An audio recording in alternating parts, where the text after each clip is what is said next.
and also go back a little bit to the philosophers that are extremely influential on him, and I'll go over some of this, but certainly Edmund Husserl, and I mentioned last week that the phenomenology of internal consciousness is certainly worth reading, especially chapters, the chapters on protension and retention, which are early on in the text, as well as the book 5 of the Logical Investigations.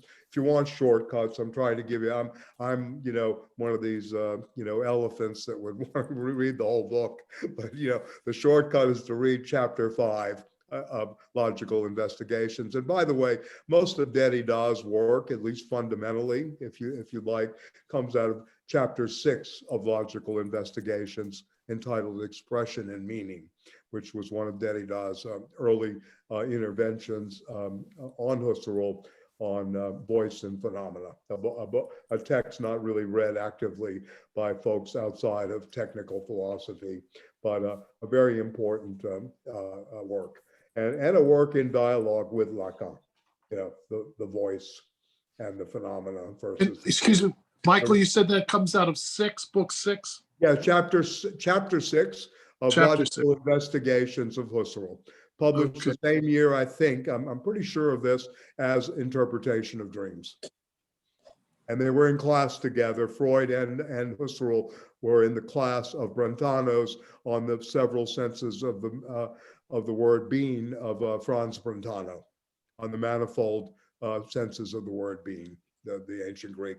These were lectures given in Germany in the 19th century, late 19th century, where both Freud and Husserl were there. And I think I told you the joke. Husserl took it upstairs and Freud took it to the basement. So that's kind of one way of looking at what happened in that class. What was the effect. So anyway, so Husserl for sure, certainly Heidegger. We can talk about this more in terms of the Gestalt and whole question of representation, but also we will find more and more as we go forward, the notion of technics itself is very much an appropriation of ready-to-handness in being and time, and that we see this parallel very actively, and it's a long dialogue. The interesting thing about Stiegler to me, just having read this stuff for so many years and thought about it and taught something for at least the last 25 years, the level of the interior dialogues that he has going on. There's so many of them at once. So there's an incredible amount of density going on here. And as I mentioned, while in prison, and for those of you that weren't here last week, Bernard Stiegler spent 5 years in prison doing philosophy, right? And his daily exercises were to recite Mallarmé in the morning, Rimbaud and Mallarmé in the morning, to do protension, retention exercises in the cell, right? So he had this encounter with memory, and recollection, and we'll talk a little bit about anonymesis and hyponemata, in Stiegler as well, and the relationship, maybe that could be to a Erfahrung and or Leibniz in the Benjaminian sense of experience, or the double senses of experience. And, this density is really a very long accumulation where there's so many texts. I'm trying to reduce this as best as I can to 4 or 5 fundamental texts that Stiegler encountered in a very active way and continued. Certainly the first critique of Kant is very important for this one. And I did get the Cambridge edition here that we mentioned last week, and all of its turgidity, et cetera, both A and B editions in 1781 and 1787, both editions in this new edition from Cambridge, right? Certainly the logical investigations and the phenomenology of internal time consciousness in Husserl. Derrida's De la Grammatologie, who he probably studied better by him than anyone. This is probably why Derrida took to him so well in many ways, in my estimation. You know, Derrida really loved Bernard Stiegler. They were very good friends. They started out together on TV, an analysis of TV called Echographies. So that's another major influence. And then, of course, the Plato, both of the Meno, right, in which the notion of recollection is put forth, especially in the slave boy experiment, in the Platonic dialogue, the Meno. And throughout Plato, in a way, the Republic as well. But Plato is a very, very active part here in Stiegler's constitution. Not so much Aristotle, but Plato more. So this is another part of his background here. Of course, the cinema, the fiction, all this, we see this in just this first chapter in which he's moving from Streetcar Named Desire to Gone with the Wind, back to a Jules Dassin film that's very interesting. If you've seen it, Promise of Dawn, the honorary Greek, the guy who married Melina Mercouri. But his great film, in my opinion, still holds the test of time, is Brute Force with Burt Lancaster, one of the great roles that Lancaster had. And so anyway, all the films as well. Now, I mentioned also the non-philosophers such as André Leroy Gourhan, Gesture and Speech, another very important influence upon him. And then the other philosopher, of course, is Gilbert Simondon on the technical objects. So these are the kind of amalgamation in which are shaping and reshaping Bernard Stiegler. His last book, in translated into English, was Age of Disruption, in which he does recapture the debate between Derrida and Foucault on the thin line between reason and madness. And this is a pretty remarkable chapter.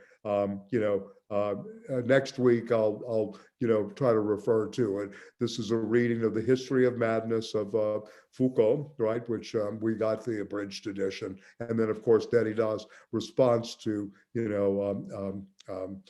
Foucault's work, or his writing, his critical commentary on it, and then Foucault's, of course,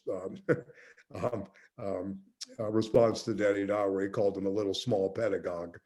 But anyway, there was a very nasty polemic between the two. But Stiegler takes it up very seriously in this whole notion of we're in an age of disruption.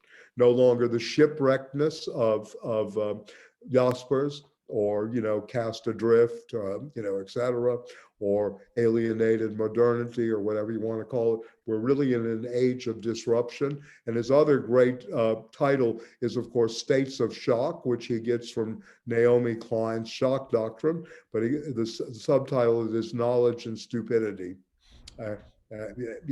Education in the era of knowledge and stupidity. And he really goes through the stupidity which we're all facing and we continually face at this point. So this is a really major thinker. I think a lot of paper will be spent on, working through him, and, everything from dissertation projects to commentary, et cetera, as we go on. A major thinker in France, and someone that never has really taken hold, except in departments like Jocelyn's in, or David Winters, who's not here tonight. It's the media studies people who have taken him up. He has not been taken up so much in philosophy. He has not been taken up in comparative literature. He's not been taken up so much in anthropology, et cetera. So it's kind of interesting. And the philosophers, again, this is probably, in my opinion, the most serious philosopher about artificial intelligence, technology going on, but philosophy departments have been very, very distant, at this point. So yeah, and I'm very glad to have seen him in the film and know who he is. When Der Ister first came out, and and being able to read him. I think for me, I'll just say this about myself. I feel every time I read him, I'm in the presence of ideas. I don't really feel that too often in reading these days, but I really feel it with Bernard Stiegler. I also feel a very deep care, that is really going through all this writing, et cetera. someone who has not only the familiarity of the, the household names that we know in philosophy, the Foucaults, the Derridas, the Deleuze's of contemporary French, Jean-François Lyotard, of course, but also someone who has gone well beyond that and reads a lot of government documents and keeps up with the latest work that is going on in the society at that time. And Josh had a great idea last week. I think I'm going to add to this that we read the sociopathology of 1968, and maybe we can go there next week, which will break up a little bit the cinema into his reading symptomatically of the new spirit of capitalism. And then we'd go on to the automation of the superego, which is a very interesting rereading of the death drive of Freud, and also a long argument with Herbert Marcuse's Eros and Civilization, and the Frankfurt School. Very, very good on this.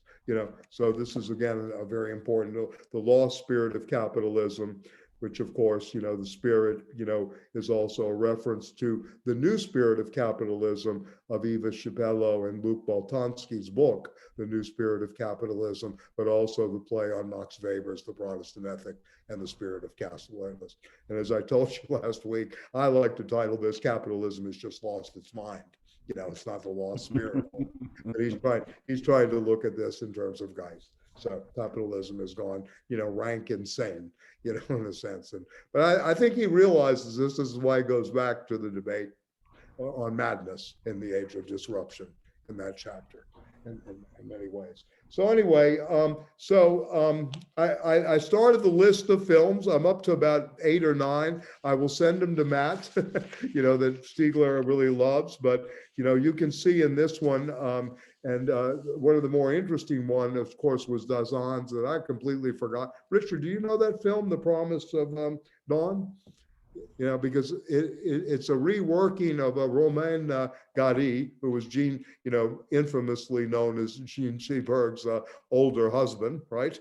At the time of suicide, the novelist. But he claimed he was the son of Masukhin, the face that the Kuleshov effect really worked on. He was the son of this person.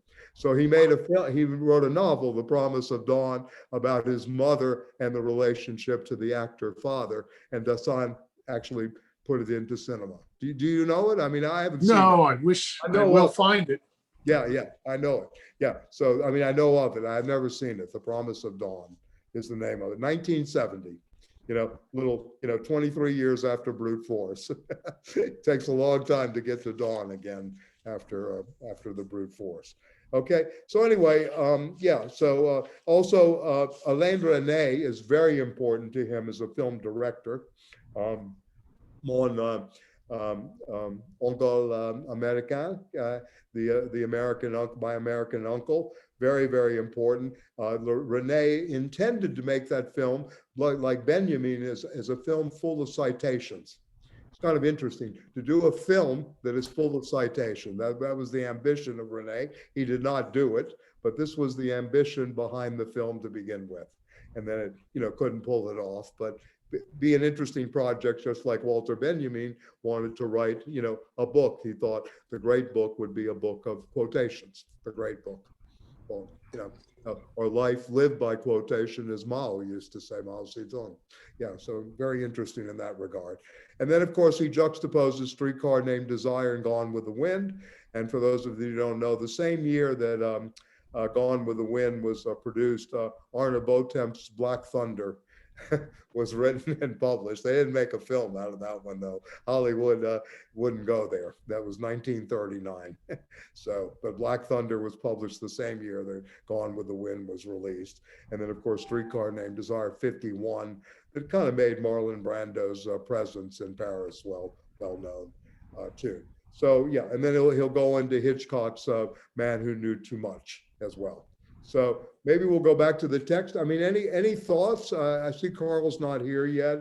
He'll ask us, can you explain something? But anyway, any thoughts about this? I know it's very, very difficult that he has a lot going on. I'll try my best to explicate, but I'd really like to hear from you because he has, and a lot of it's technical language, so I can help with that. But first of all, the drive that we have to tell stories. You know, we spoke about this last week. The notion of narrative, and then the question of boredom, which I think is a fundamental problem we face today.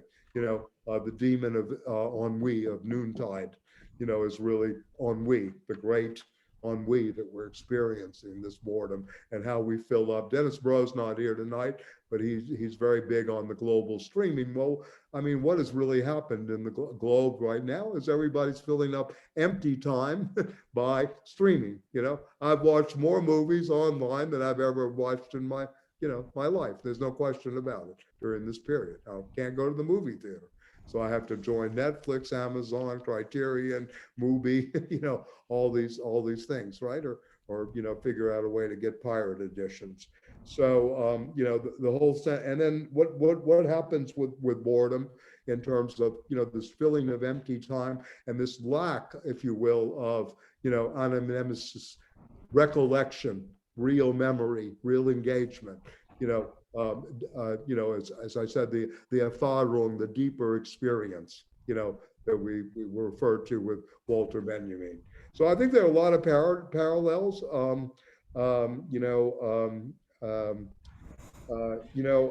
So he begins with narrative, and I mean, to me, the great book on time and narrative is still Paul Ricoeur's book on time and narrative, which I think is 3, maybe 4 volumes. I haven't read all of them. I've read the first one, though. Very interesting the way he looks at temporality in terms of storytelling. Yeah, so he has that. And then he goes on, of course, of the 2 fundamental principles of cinematographic recording and the extension of photography, and then the consciousness of cinematic illusion. So maybe we can start there, and then the Kuleshov effect, which I think is very important in terms of understanding this notion of the image, right? That is the same image, but it can have all these superimposed faces. You know, he uses this example of the Kuleshov effect in the face of Moshe Kuhn's face, right?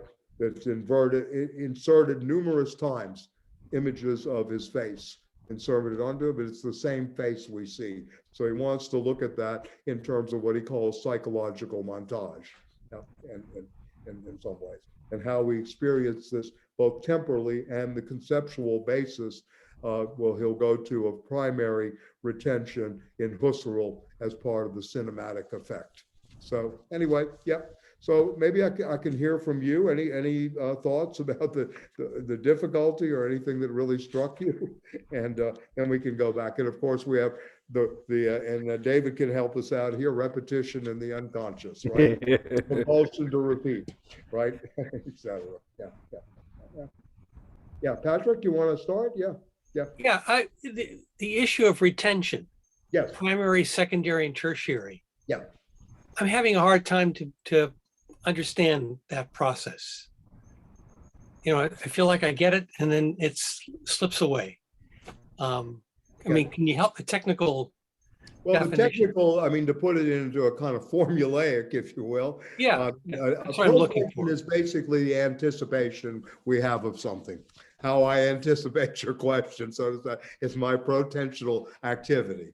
The retention would be the memory content of in that anticipation. So that's basically what he's doing in terms of protension, retention, which is the structure of consciousness, right? If we're looking at a structure of consciousness, a Bewusstsein in German, you know, conscience in French, and consciousness in our language. So we're really looking at the structure of consciousness here. So think about, you know, consciousness as a structure. This is not Heidegger. Heidegger never went the way of consciousness. He and Husserl diverted here, right, in many ways. So this method is to reduce, right, phenomena into what we protend, what we anticipate in the phenomena in terms of its, if you will, it's appearing to us, how it phenomenalizes. At the same time, what has appeared which is already embedded in the memory, sedimented, right? So we have these two things always working whenever we have an object before us, or we have this kind of intentional structure of consciousness. So consciousness is always of something. Anticipatory, right? And again, retentional, right? Where we're holding something in memory in terms of, yeah. And then it'll go through levels of memory too, right? Primary and secondary. Yeah, Right? Michael? Yes, sure, Richard, yeah. It also reminded me of, in film, we call it the persistence of vision. Okay. That what creates the illusion of movement between a series of still images is that our mind holds on to the previous image. Right. And that's what creates, so that's what creates movement, the illusion of movement among a whole 24 frames per second. Right. Is that the mind visually, because here he makes a distinction and a distinction between imaginary memory, I guess, and perceptive. But in terms of perception, that's how film works, is that our minds retain a memory, and therefore we see movement when there is none. Yeah, fair enough. Yeah. Yeah, Patrick, I mean, you want to, say something in between? What you said, Richard, is interesting and good. Can you frame that out in terms of his distinction between primary, secondary, and tertiary retention? Yeah, that's where that's where I kind of lose. Well, anyway, yeah, that's what I'm interested in. Well, I would frame that in terms of he talks about the primary, he says, right, is perceptive, and it takes everything in, and then the secondary is, and tell me if I'm remembering this right, Michael. Yep. It is where the imagination comes in, and then tertiary is the technical. It's where we record it on a technical objects, if you will. Yeah, an exosomatic means of writing it down, is how I read. So the persistence of vision which is the work of the cinematographer in a sense, is in the first of those that Stiegler is mentioning, as far as I can understand it.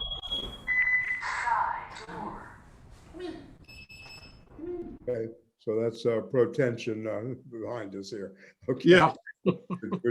That's actually tertiary retention. Yeah, tertiary retention is where the politics is. This is where the hyponymata and the technical objects are. We're going to go there a little later, but right now, just to think of tertiary retention is really what's happening in this whole politics in the industrialization of memory. The recording, as Richard said, the filming itself, all of these things that are recorded, they become almost like archival, if you want to think of this like an archive, right? But it's even further, because he's really talking about our acts of consciousness in this, right? And what's happening. So the tertiary retention is much more of a material technical objects. Yeah. And then this is codified as part of the industrialization of memory, how he speaks about this, of the past, right? So for example, maybe we should look at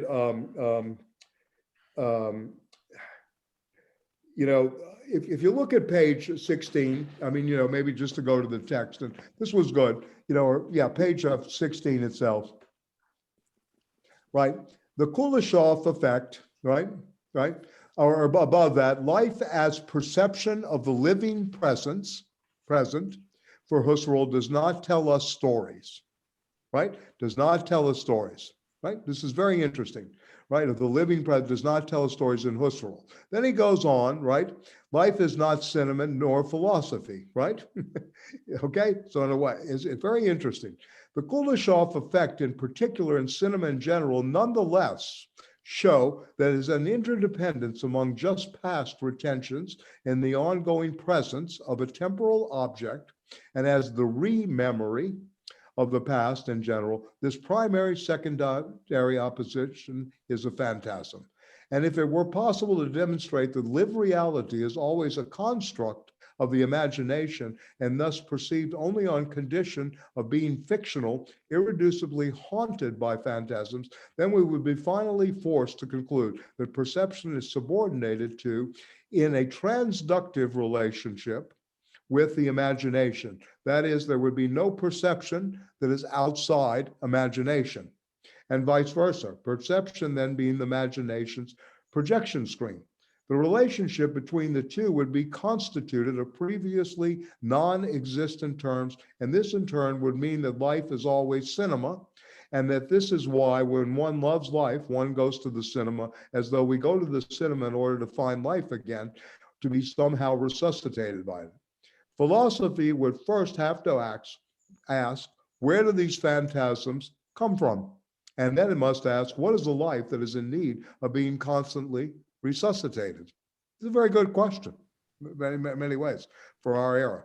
I have attempted to confront these questions in exploring the nature of a third kind of memory.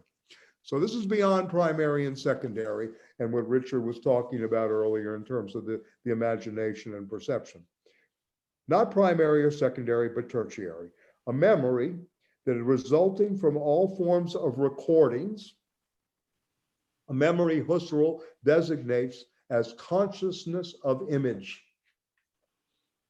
Turning our attention to Freud later on, we will see why these tertiary retentions are equally the support for the protensions constituting the expectation that animates a consciousness built on arche protensions, death, desire for reproduction, and expenditure, whose core is the unconscious.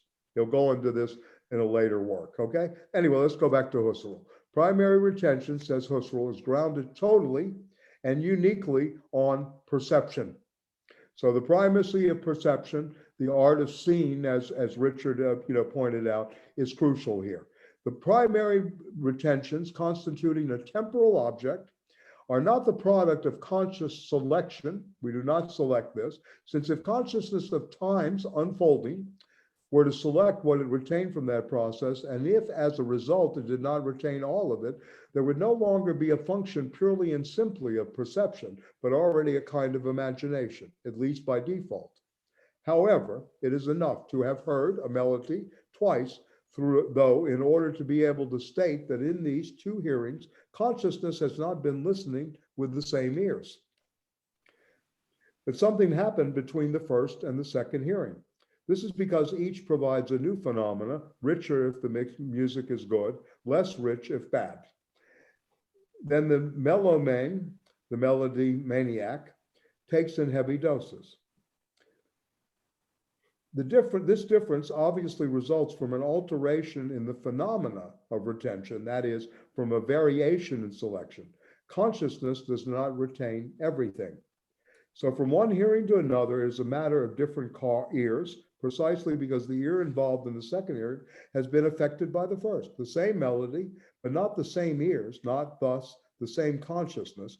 Consciousness has changed ears, having experienced the event of the melody's first hearing. And I know I mentioned to you that he wrote, and I'll see if I can access this. It might be hard to get. It's in Diacritics, where he looks at Charlie Parker listening to Lester Young, and how Charlie Parker used to carry with him a phonograph, right, with Young records, and would listen to it. And he goes through this whole repetition of different ears in this notion, how we hear differently, what this has to do with the structure of consciousness. Okay, so anyway, consciousness is affected in general by phenomena presented to it, but this affect that occurs in a special way with temporal objects.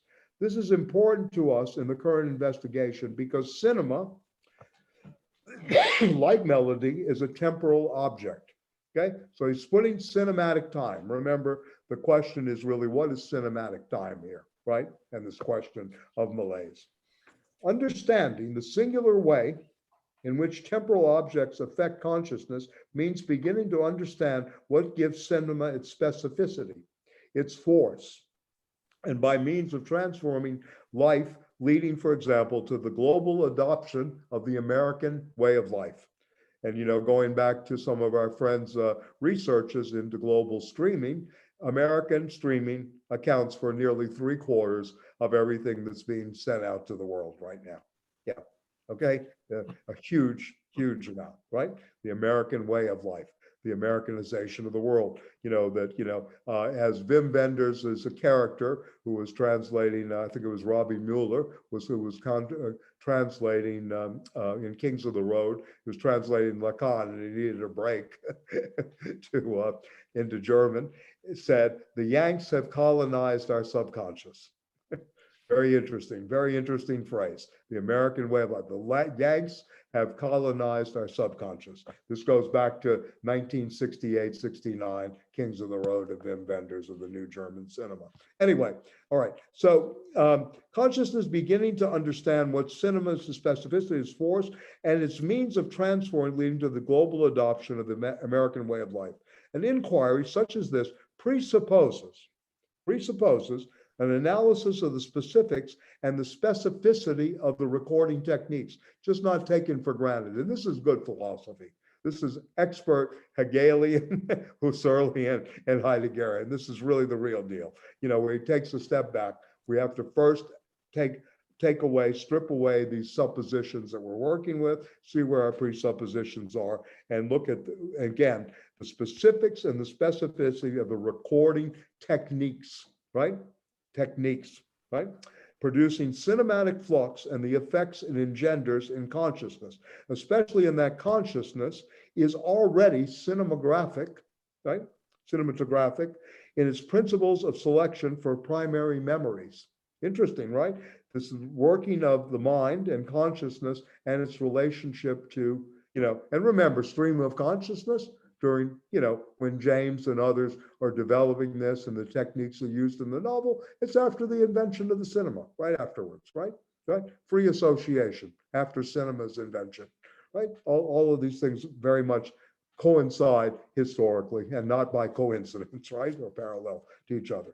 In its principle of selection for primary memories, a selection that relies on criteria furnished by the play of secondary memory and associated tertiary elements, the combination forming a montage. And this is interesting too, because he's going to speak about montage throughout this, through which a united flux is constructed as stream of consciousness, a united flux, right? A unified flux, but which is identical in form to the cinematic flux of an actual film as a temporal object and as the result of a constructed montage. These are some of the preconditions, if you will, for the association of primary, secondary, and tertiary retentions of an associated montage of retentions we will explore in this volume. So again, he's kind of setting the stage for the exploration, not only of cinematic time, but cinematic consciousness later.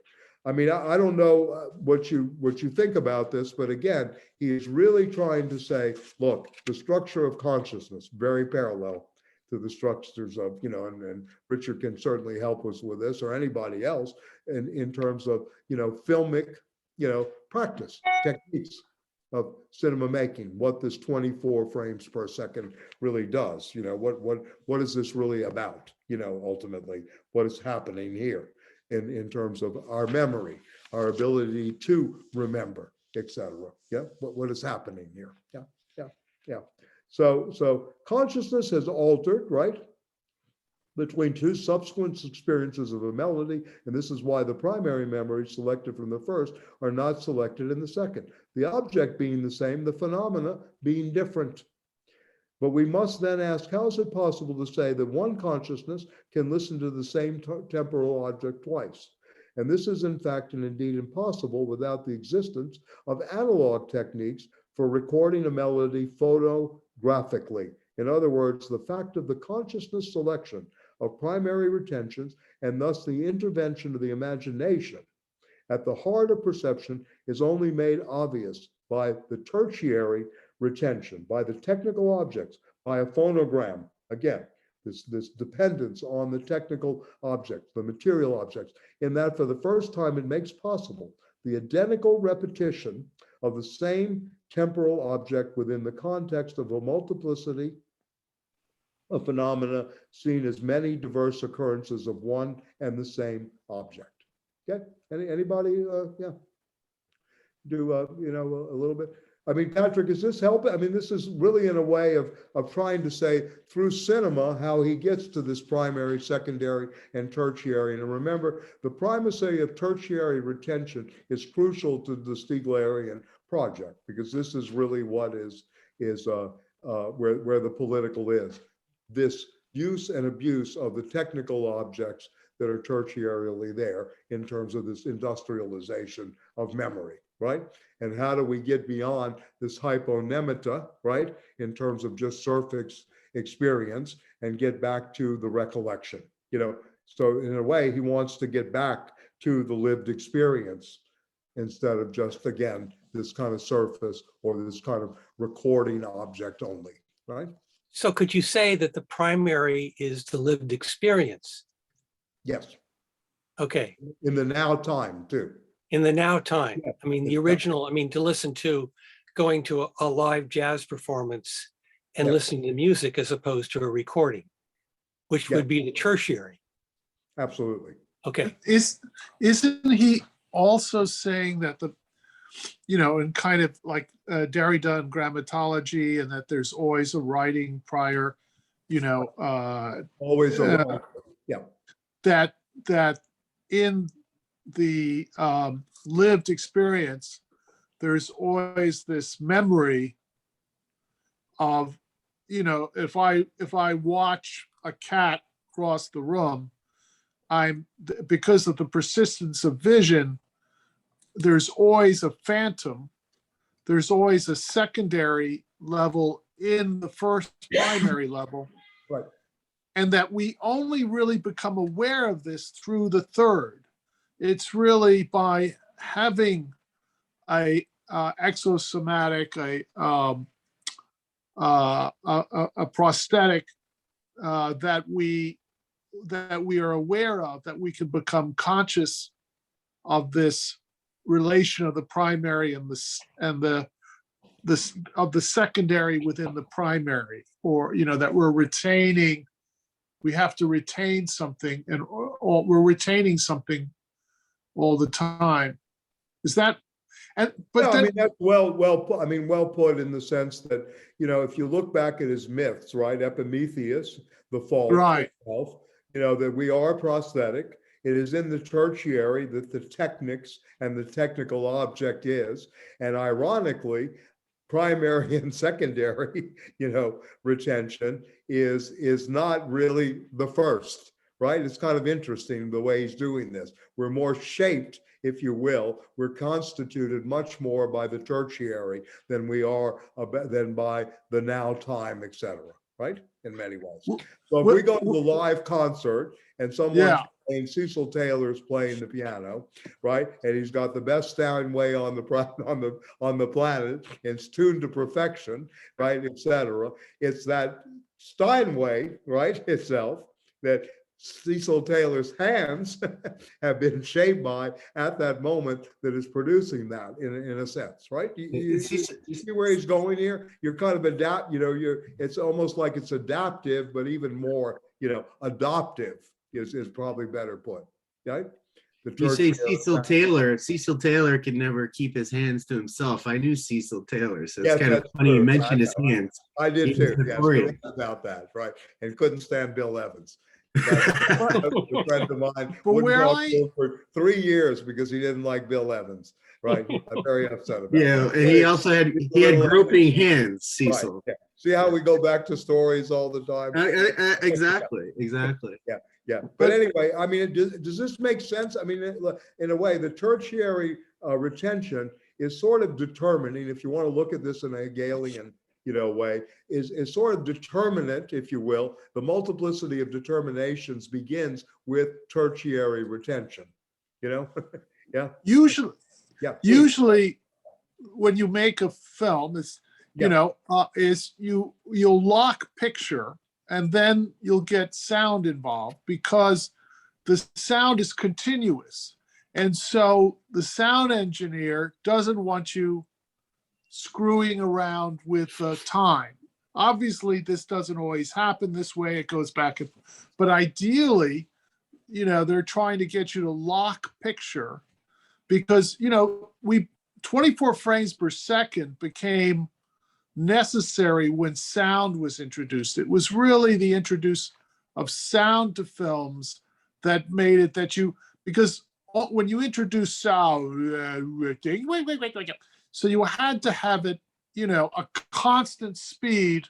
So sound creates a kind of, regular measure that actually film beforehand, it would be a little fast, it would be a little slow, but when sound, so what I get a little confused by, I get all these three levels, but where montage, because when I think of montage, I think of a cut. You're introducing cuts, right? I mean that you cut from a wide shot to a close up, say, and so the idea of the cut, I don't see. Maybe that's in the third again. That's in this tertiary, right? Yeah, that we're bringing in. Yeah, right. Okay. Yeah, I think it's interesting. And then why does he begin with this actor too? In the Kuleshov effect of right. the position of the face on the face. This is a beautiful job. To me, this is very dense and full of, ideas. Once again, I'm sorry.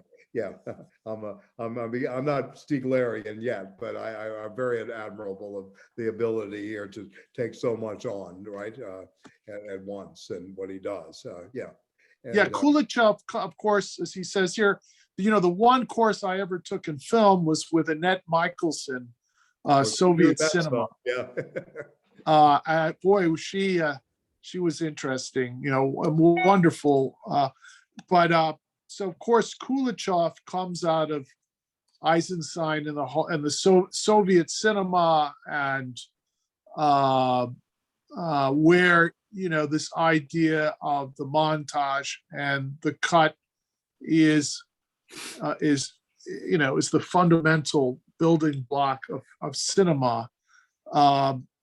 It's a great cinema, right. Yeah. What? Certainly of Soviet cinema, right? Yes, certainly very, of Soviet. Crucial to the Soviet school. Yeah. Right. Then of course, you have contemporary Russian filmmakers, and then Cuban filmmakers who kind of try to make films with no cuts. So this is really a fundamental idea built into, and which, Eisenstein would connect to the dialectic and the Soviet and the Russian Revolution and all these things. But it's just a great image, right? It's that you would cut from this man's face to a series of different things, and according to what you cut to, when you cut back to his face, you saw him as cruel or sympathetic, or through the retention, through this persistence of vision, right. Through the imaginary that you brought back to his face, you then perceived him in different ways. That's the intellectual montage. That's the Hegelian employed in film. I think it's like a hyperbolic example, isn't it, of what he's saying here with the primary, secondary, tertiary. You're seeing in a very slowed down state, like Battleship Potemkin, the steps, right? 1, 2, 3, 1, 2, 3, 1, 2, 3, convergence, synthesis. So you have another idea, but you've not been told it. So I think in a hyperbolic way, that shows what he's talking about, that's happening in a much smaller, microscopic way, right? With the ongoing flow of visual, image, and sound. that proves basically what he's saying. It's just on a smaller, he's not talking about on a much smaller level, right? That this is influencing in the retention, right? Yes. But if we take the intellectual montage, we're carrying the memory, and that of course was propaganda, right? So I think it's really kind of interesting how it's creating narrative, right? And what the narrative is that Stiegler is trying to get to. But yeah, I see your point, very much with the Eisenstein. Yeah, good. I mean, if we turn to page 15, we get this thing that Richard was talking about on the Kuleshov effect. If you look up, he talks about, he's moving from melody, between the now and what Husserl calls the just past, again, going back to temporality, which remains present in the now, maintaining the just past in an ongoing present provides continuity to what is making itself present now. The most obvious example of which is melody, in which a note can clearly only occur through an association with the notes that precede it and will follow it, those to follow being the ones that will resonate as a retention in the current note, which will be retained in turn, with which it will then share space as a protension, concealed and sustained from preceding retentions. So anyway, this is what has been called the Kuleshov effect. So the definition here. So it is considered by Francois Albert to be nothing more than a myth, since Kuleshov himself never fully described it, and since the experience that catalyzes it can, as Albert emphasizes, be initially attributed to Pudovkin.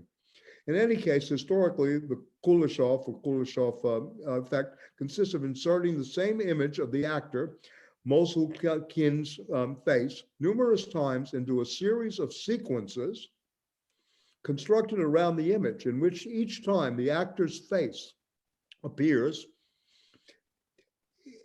it does so with three other quite different images. The image of Mosulkin's face, though it is always the same, is nonetheless perceived by viewers as three different images, each seeming to produce a different version of the same face. In fact, it is this cinematic effect that ceaselessly produces a particular consciousness, projecting onto its objects everything that has preceded them within the sequence into which they have been inserted, and that only they can produce. And in fact, this is the very principle of cinema. This is interesting, a definition, to connect disparate elements together into a single temporal flux. I don't know how you think about that, Richard, but that's his working definition of what the principle, or the first principle of cinema, to connect disparate elements together into a single temporal, flux, right? Husserl's principle, and again, we go back to Patrick's initial question, of primary retention is the most productive conceptual basis through which to analyze this generalized cinema.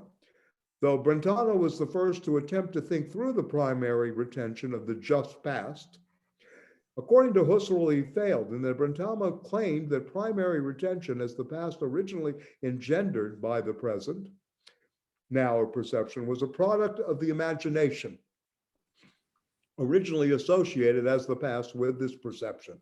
In Brentano's version, it is the imagination that both provides retention with the index of its past and that simultaneously connects the present now to its retentions in an outflowing in which the passing temporal object finally disappears.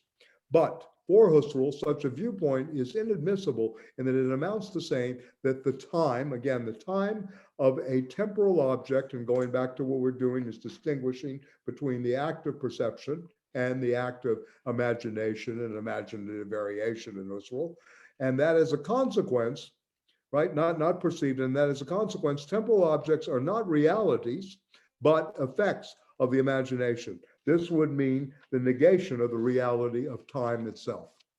Okay, so, so in other ways, imagination is not, the first moment. This is really a theory of perception, right? Not a theory of imagination, right? Those of you, I don't know how much background you have in phenomenology, but the phenomenological tradition, you had many people that started to write about this. Sartre's early work was on the imagination. on the imaginary thing. Merleau-Ponty certainly on the primacy of perception. This is all coming out of Husserlian, visions of internal time consciousness, as well as the notion of perception and primary, secondary, and tertiary retentions. This is very, very important to keep in mind. You cannot, the time is basically perception. So in claiming, however, that primary retention is not a product of the imagination, but the phenomena of the perception of time par excellence, Husserl must not only distinguish primary from secondary retention, which obviously would be necessary, right? But in fact, oppose them. Opposing primary memory to secondary memory, primary retentions of perception to rememories, is to initiate an absolute difference between perception and imagination, to propose that perception owes nothing to the imagination and that what is perceived is in no case imagined. Further, this claim must absolutely not be contaminated by the persistent fictions produced by the imagination. Life is perception, and perception is not imagination. In other words, life is not cinema nor philosophy. Life as perception of the living present for Husserl does not tell us stories. Okay, I think this is very, I think he becomes clear once we've grounded this, I think, pretty well between perception and imagination here. Yeah, and what he's really trying to do. Remember, look, these philosophers, Husserl, and in this case, since he's really on the table tonight, this book is really an encounter more with Husserl, at least in the first moments, right? Later with Heidegger on time and cinematic time. That for him, this is really about, now consciousness, its structure and its relationship to time, consciousness and time. And, in a way, how does cinema play a role in this? Yeah. This is very important. Yeah. And I think these very crucial questions of why is a life that is in need of being constantly resuscitated? He goes on to say that, the whole notion of why do we have to re-give life? This is what we always are doing, right? This is what Husserl is saying. And this is a powerful language if we begin to, think it through in some ways. So anyway, any other thoughts about this? Again, this is Sartre. If you're really interested in the psychology of imagination and imagination written during the 30s, after he went to Germany to work with Edmund Husserl, he came back and he wrote three technical works on Husserlian phenomenology: The Transcendence of the Ego, where he tries to get outside, he basically, Sartre in his ultimate absolute free subjectivity actually grounds the fact there is no transcendence of the ego. The ego is there, right, in a sense. And, this is a very, very clever book, his first attempt. Then he writes The Psychology of Imagination and then The Imagination. Needless to say, he was taking a lot of mescaline during this period too, when he was writing this. Yes, David, please. Yeah. With him, I'm still trying to get my head around it all. Yeah. It's part of the idea of perception. It's part of the idea of perception versus imagination, something that a lot of neo-Freudians have talked about, which is in a film like Gone with the Wind. It's more effective that we perceptually see Scarlett being carried up the stairs, but it's better we don't see what happens once Rhett takes her into the bedroom. In The Godfather, it's better that we see the Undertaker descending in the center of the movie to contemplate the dead body of Santino, who's been shot to death in this terribly brutal way, but we never see his body, because their idea is the perception has now been pushed to a crux of saying the audience is forced to imagine it. And therefore it will become much more powerfully impressed on their consciousness that their unconscious image of that kind of sex scene or that kind of corpse is going to really make the film have the power it has. I'm wondering, for him, is that part of what he's leading to in some way of saying it's about perception, not imagination, and because of that, it needs the resuscitation? Yeah, I guess you could speak to it that way. And also this whole notion of what we're pretending and we're always anticipating. You know, I mean, Right. Heidegger speaks of the anticipatory resoluteness in life, in existence, and Dasein. Husserl is talking about the anticipatory consciousness before objects, right? Are we going to be fulfilled, right? Mhm. Can you fulfill the intention of that, moment, that desire that is projected, if you will? I'm using Freudian language. He doesn't Right, right. he uses protension, right? In a sense, that in this protentive moment, are we, what kind of anticipation is really built into this, right? Right. So I think you're speaking about this whole notion of the anticipatory, consciousness, if you will, right? Right. And Right. how a good filmmaker is very good at, keeping you in suspense, right? Right. Keeping you outside. You don't have to witness Santiago's body, so much. You can see the killing of James Caan at the, what was it, at the turnpike, going Yeah. to the tailgate, right? Right. Yeah. But at the same time, you're not going to see yeah, in a sense. So, I mean, this is interesting. Let Richard, the filmmaker, will, Well, right. what David was talking about reminds me of, like the work of Jacques Tourneur and these horror films, and how he said it was always good to show your monster as late as possible, or the best is not at all, because it's very much about using what you don't see, what the audience brings to the darkness, what it brings to the cut. That is where the real horror is for their kind of horror film, which I just love. I Walked with a Zombie, Leopard Man, films like that. But what I get here, Michael, what I wanted to ask you about Sure. is that when he says life is perception of the present, I've actually got the French in front of me. I'm following. But it's not telling stories. I get that as kind of a critique of American cinema in a way, because he started by talking about, right early on, he starts about there's been storytelling, but then you've had the culture industry come along, and he's saying, I mean, to me, it's starting to talk, because the Europeans, and Godard in particular comes to mind, have a very, always say that the Americans are obsessed with story. That story in a way represses something. And that by getting back to perception, it reminds me of the way that, even the way there's a kind of cut, you cut on movement in Hollywood. Cutting is you make it disappear. You cut on the movement so people aren't aware of it.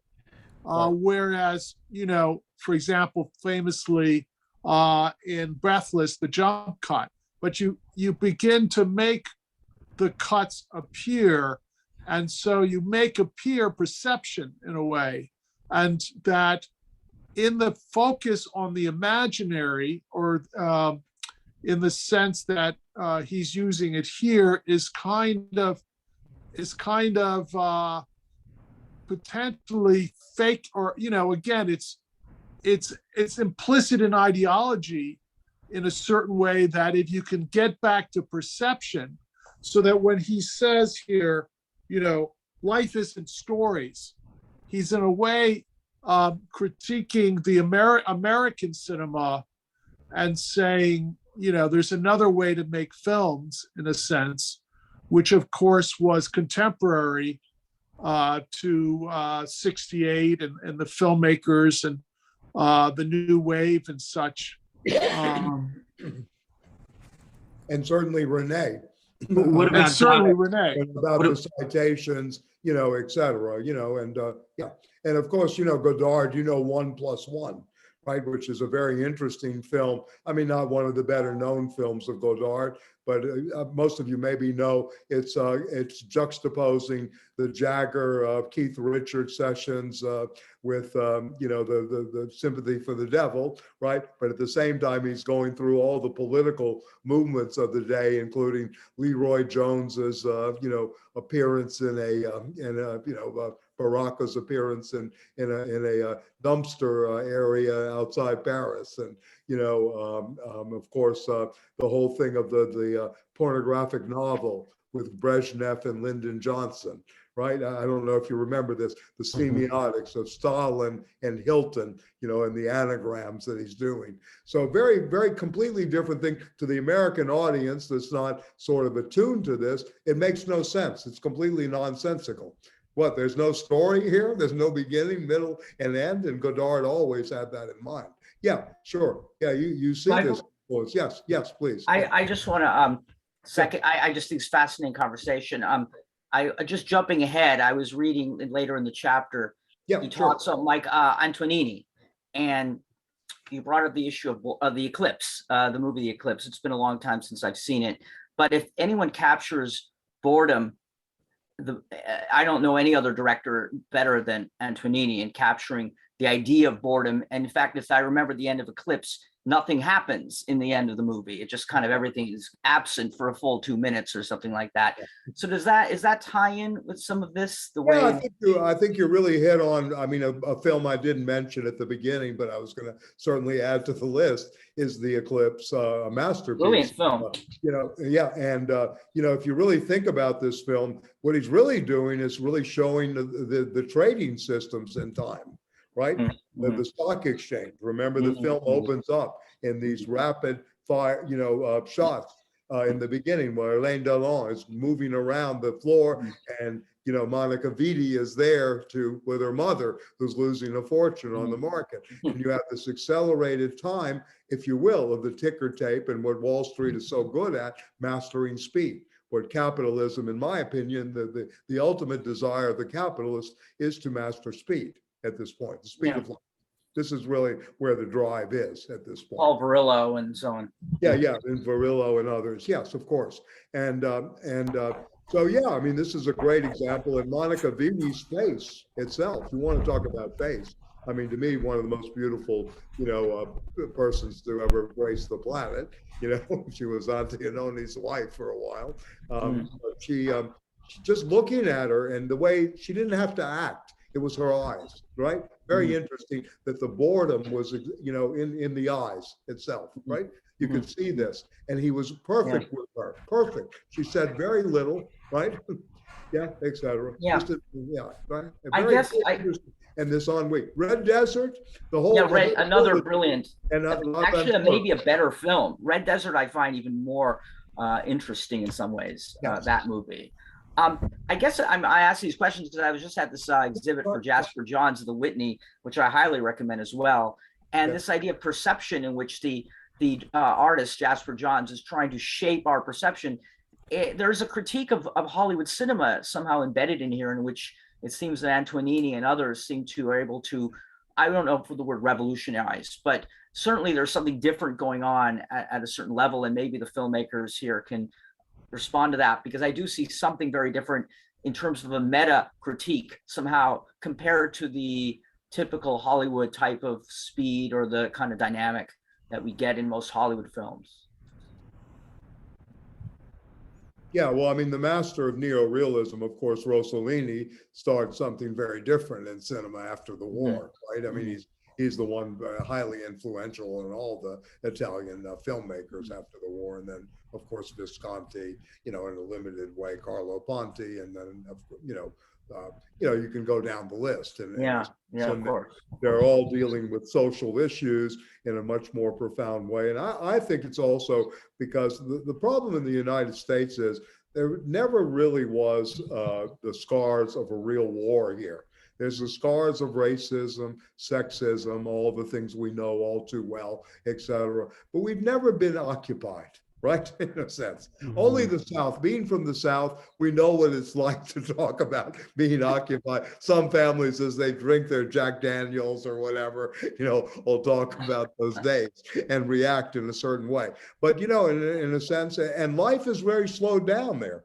People still tell stories. You can go in New Orleans to the French Quarter, sit at a cafe for 3 hours. I used to do a course on post-Katrina in New Orleans, and I would sit at this cafe. I used to go to it on Frenchman Street in the back of the French Quarter in New Orleans. And, you would sit there, you would learn more in 3.5 hours having a discussion with people around a table.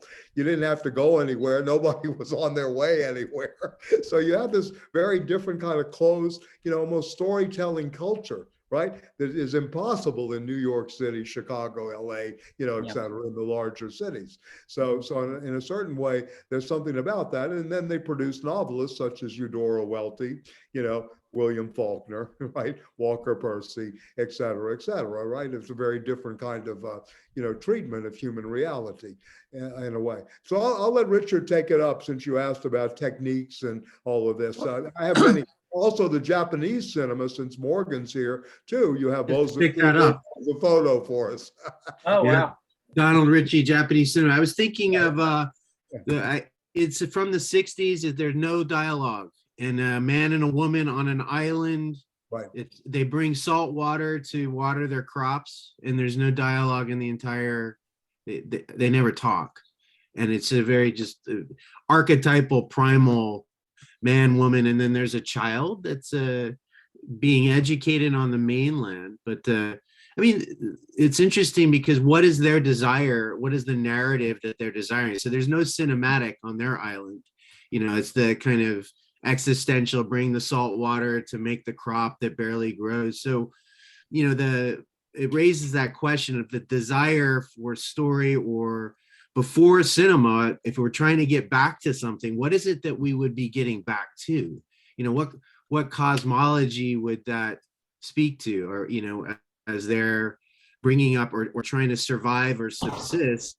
Because you raised that point in the beginning that Stiegler seemed to suggest that there's something better before. But I mean, I don't know what this desiring narrative would be. I think that the cinema, this film, Japanese cinema in particular, kind of questions the whole validity of the purpose or meaning or any kind of narrative of what we're doing. Can I respond? Can I say something to that really quickly?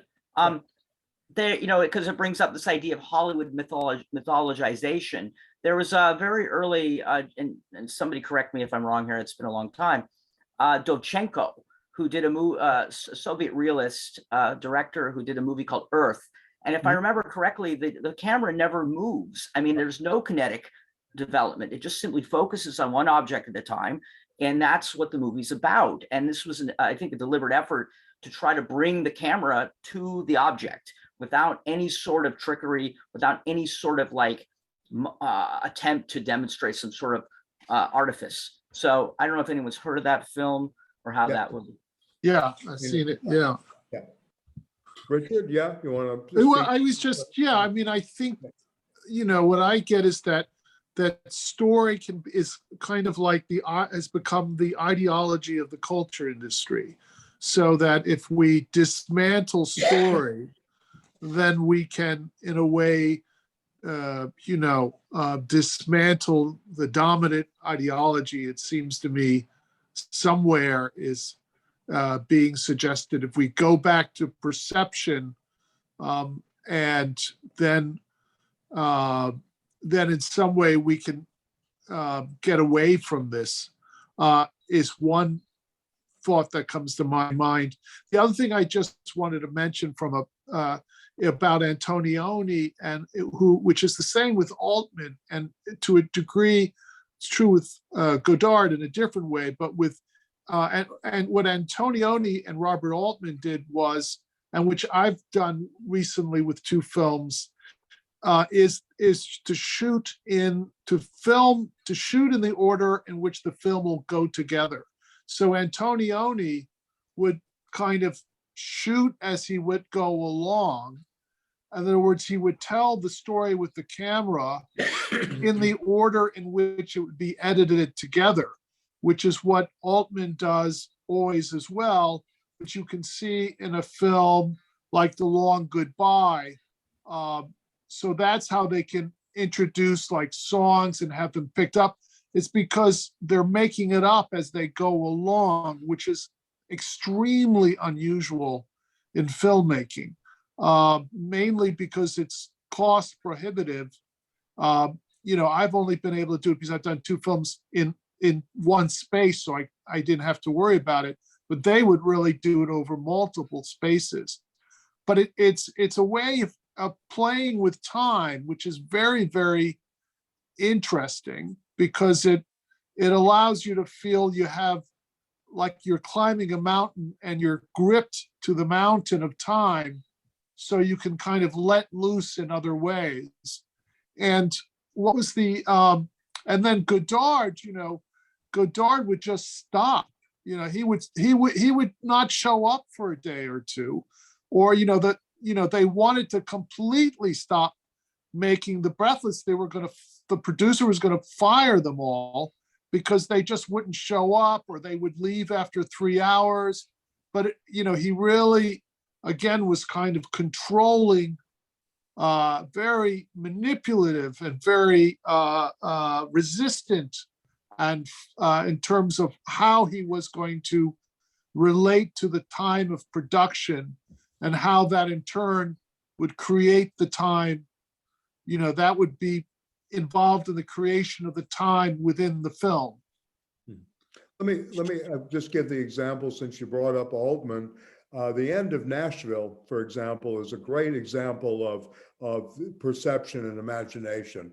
When she starts singing right on stage, "It Don't Worry Me," right? As people are getting shot, right? Yes. This is very typical of this alteration of time and what's going on with primary, secondary, and tertiary, moments. The violence objects, right? The primary retention, you're in a political rally, and at the same time, it don't worry me about any of it, right? Being sung. It's a wonderful sequence. I mean, this is a masterpiece to me. Nashville was, to me, in the early 70s, one of the great attempts to get away from communicative ethic and the possibility of communication, right? This was one of the great critiques of communication on the political, realm, and especially that last sequence there. It's just amazing. You say Seijun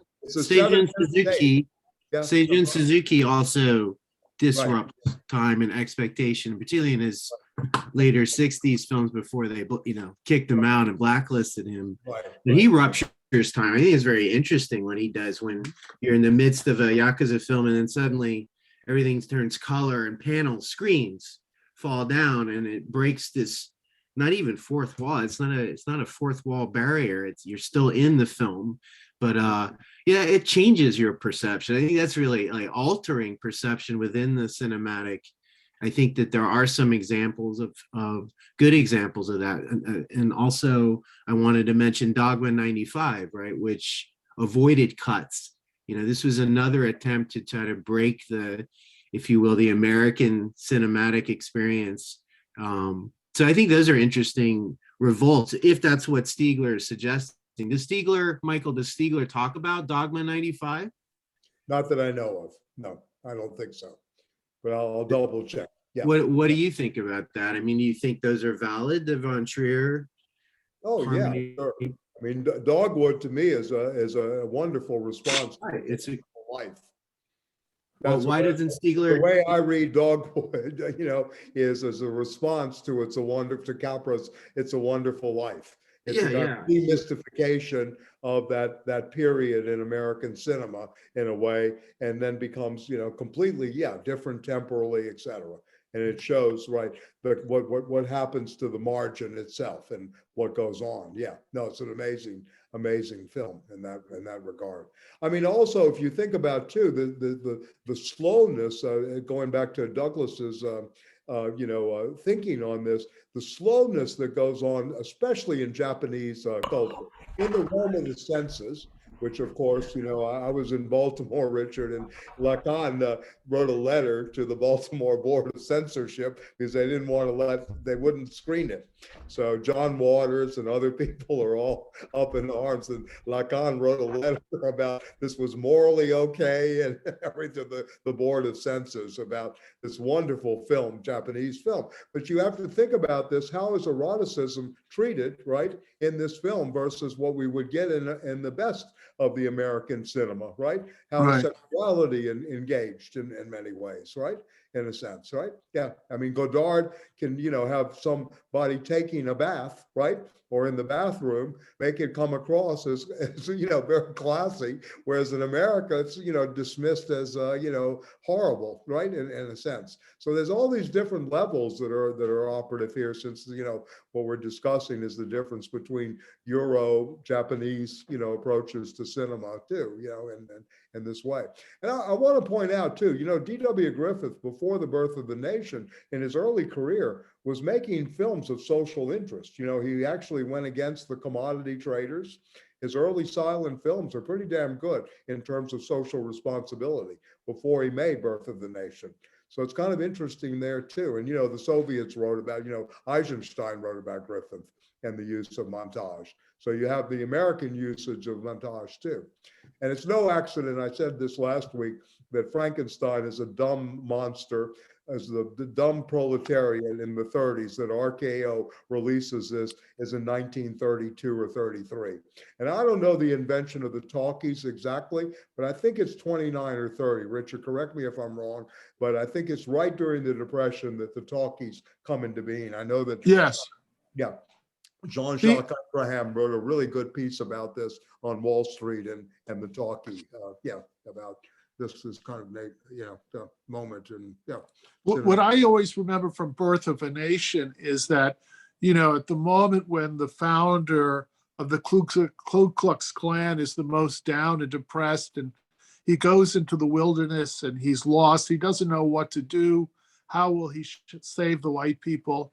And he sees these 3 white children being chased by black children, and they hide under a white sheet. And the black children take the white sheet as being a ghost. And this gives him the idea for the uniform of the Ku Klux Klan. But to me, the white sheet is also the screen of cinema. And D.W. Griffith realizing that the screen of cinema, that film can be the great ideological tool of empire. And that's what he, that's, that it's a founding and the role of the phantom, the imaginary. Yeah, the phantasms, as you said. The phantasm. The phantasm of the white sheet that's created alongside the birth of the screen and how it can be used. Right. And it's ghosts. We're on the same page about film as being the most powerful weapon of the arts. And going back to Benjamin, what we were reading there, how much he saw there too as a potential revolutionary force, right? Yeah. And in terms of, go ahead. Oh, because Michael and I taught a course, this post-human course, and you remember the Edward Bernays section in the American Century, and you're talking about the cinematic and how it was then kind of appropriated for marketing, and then, the cigarette and all these kind of things. I mean, I think that's almost like an origin story here for what Stiegler's getting to, isn't it? With the transference of cinematic to the propaganda of war and World War I to marketing. I mean, it's 100 years ago is what we're talking about, like in trying to bring it up to now, right? But it's a very interesting ontology, I think. I teach that, and it's kind of mind-blowing. And you connect that to Freud, civilization and its discontents, and then what Stiegler is talking about. I'm going to use this, I think. You can really see it's a very clear kind of trajectory. Well, think about the metaphorics of the torches of liberty, women being seduced to smoke, that they could actually do it even though they were hiding the cigarette. My mother, for example, had to hide smoking, she'd go outside and get away from her father, who was adamant against smoking. It was a doctor, etc. Right? And she ended up being 2 packs a day smoker, taken in by the torches of liberty. You remember the Bernays campaign. But anyway, how they went from that to Virginia Slims, right? To almost heroin chic. Everybody's got to be slim, and this is You've Come a Long Way, Baby. You know, all of this stuff that began with women's suffrage, right? Tortures of liberties, all the way to Virginia Slims, how the tobacco industry, in terms of its advertising, was so good at using the image, the imagination, in terms of, again, altering perception and how this works in terms of primary, secondary, and tertiary, and how the object cigarette then determines everything, right? In many ways. Or like the smartphone today. It's the smartphone. It's the same. It's sexy. It's a sexy object. Right. Sleek. Yeah, Right? exactly. The sleek object. Right. Right. In terms of Stiegler and Dogma and such, you know, I think he's one of the things I remember from a friend of mine who studied with Derrida, and he would propose to Derrida working on film, and Derrida wanted to have nothing to do with film. Now, I don't know, but that Derrida, at least as far, I don't know the Derrida that well, but, you know, he really it's interesting that Stiegler really goes to this a willful blind spot. It's not that Derrida didn't know about cinema, but he really didn't, you know, he wanted to focus there. And I think something about Stiegler in terms of, you know, the films he's interested in are in a particular relation, you know, versus, you know, I think it's true that by the time you get to Lars von Trier and Dogma, you know, what's now become kind of you know, where the Hollywood film cuts on average every 12 seconds there's a cut or whatever. I mean, that's gone from being kind of revolutionary as Eisenstein is presenting it, to becoming kind of the dominant flow of images, the rate of change of distraction that Hollywood now forces upon the viewer. I mean, that's even more true now. And so Lars von Trier is reacting to, or the critique in Dogma is to another kind of dominant ideology. And, you know, I think Stiegler's, you know, kind of the same way that Derrida doesn't talk about them. Stiegler's talking, you know, staying focused on his thing in a way.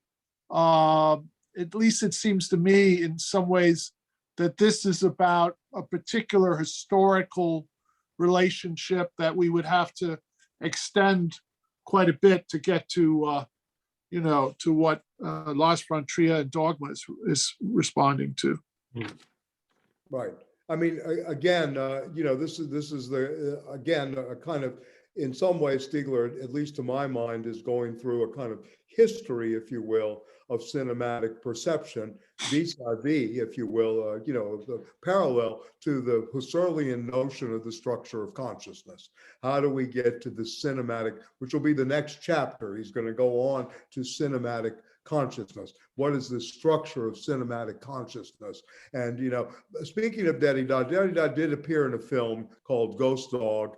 Ghost Dance. I'm sorry, Ghost Dance, not the Jarmusch. Not the Jarmusch. About my apologies to the Shogun. Anyway, the film was called Ghost Dance, and Ken McMullen was the director. Yeah. And but he never really commented on cinema. You're absolutely right. Richard. Yeah, right. Or he had a relationship. And remember, Stiegler was 5 years in jail. He was a jazz club owner, you know, et cetera. He was a party member. He grew up in a tough part of Paris, you know, in a way. He came out of skilled labor background, you know, in many, very different than an Algerian, you know, Jew who goes to, you know, Paris to go to school at the Sorbonne, who was very interested in, you know, language. You know, I mean, Stiegler is obviously interested in language, but he's interested in time mostly, right? In so many ways, you know, yeah. And, you know, in this thing, it's about the cinematic time. And, you know, I mean, again, I think, you know, Douglas kind of hits it on the head with the notion of or how can we look at this in terms of an international cinema that is very, for lack of a better term, anti-American insofar it does not want this Americanization, Hollywoodization of the world, and it knows how to go against that, and it has all these techniques of doing so. So you have an Ozu in Japan who films from the tatami position, very slow takes, et cetera, Tokyo Story, films such as this nature. You have other, great, The Realm of the Senses that I mentioned earlier, and so many other great things. And then you even look at the choreography of the choreographic genius of Johnny To in the Hong Kong cinema in terms of action films, but how he can slow down the camera and just show the beautifulness of the scene. It's not this fast-paced violence. It's a very slow-paced, much more violent in reality than we're experiencing this fast, repetitive notion that's constantly trying to hit us in the gut. It's a very different notion of the retention. I don't know if you know, excuse me, Johnny To, but Exiled is one of his great films, which I recommend very much. There was a mention of film Earth, a Japanese director, a film called Earth, Tsuchi, in Japan from a director named Uchida, 1939. Right. And it's kind of interesting also. It's just focuses entirely on a farming family going through the seasons with it's near documentary. 1939, which historically is interesting because Japan's empire was at its peak, but yet you had these filmmakers and artists still in Japan trying to create some kind of counter movement to that idea, but and communist idea as well. But I thought it was interesting. It's called Earth as well. Right. Something that's very under-theorized on the left, especially, is the production companies in terms of both China and Japan. How this worked in terms of getting through the censors, how much they had to go through, the different studios, et cetera. We're so fixated on Louis Mayer and Samuel Goldwyn and et cetera, that we forget that there was another kind of struggle going on, especially in Japan and in China. Richie writes, in fact, that film was influenced by Da Vinci Earth. So those ideas coming into Japan from Russia, which is really interesting as well. Sorry. Right. No, it's okay. No, it's okay. Yeah, I mean, I think we're maybe getting a little bit to first base with Stiegler, fine, a little bit here, in terms of going on. So let me just go a little further here. Again, I mean, the eclipse is really beautiful. This is on page 30 that Douglas had, Antiononi 62, the announcement on the trading floor of the stock exchange or the stock market of a courier's death, then films a minute of silence, and then of course back to trading that actually lasts nearly a full minute, 56 seconds, excuse me. The unfolding of this real time does not mean that the cinematic time is any more true or realistic when it coincides with lifetime. In fact, in this case, it means a minute of death time. And further, in that long immobilized silence, to the contrary, it becomes even clearer for the living consciousness of the spectator that time in every guise is always the time of contraction, condensation, and abbreviation, the time of montage. It is always cinematic time, and there's a conjunction between the cinematic flux and that of the viewer's consciousness. The viewer can adopt the character's time grafted onto the viewer's own time as selection and contradiction, and as a montage of the viewer's own memories. The minute-long hiatus that lasts nearly a minute is inserted into the condensed cinematic time like an eclipse. Very nice the way he plays on the title, and very smart. It is a suspension in the face of death, a suspension of death as complete D-contraction. Cinema, that is movement, that is life, is respected, made concessions to the trading floor's frantic motion that had been nothing but rushing, shouting, bullying, buying, selling, I put bullying in there, all that is interrupted.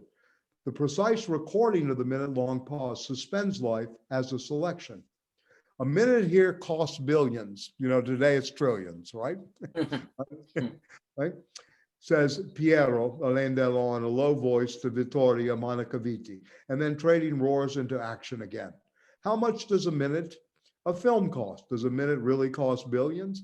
The coincidence of a minute with a minute indicates that without this coincidence, there is cinema, and that cinema,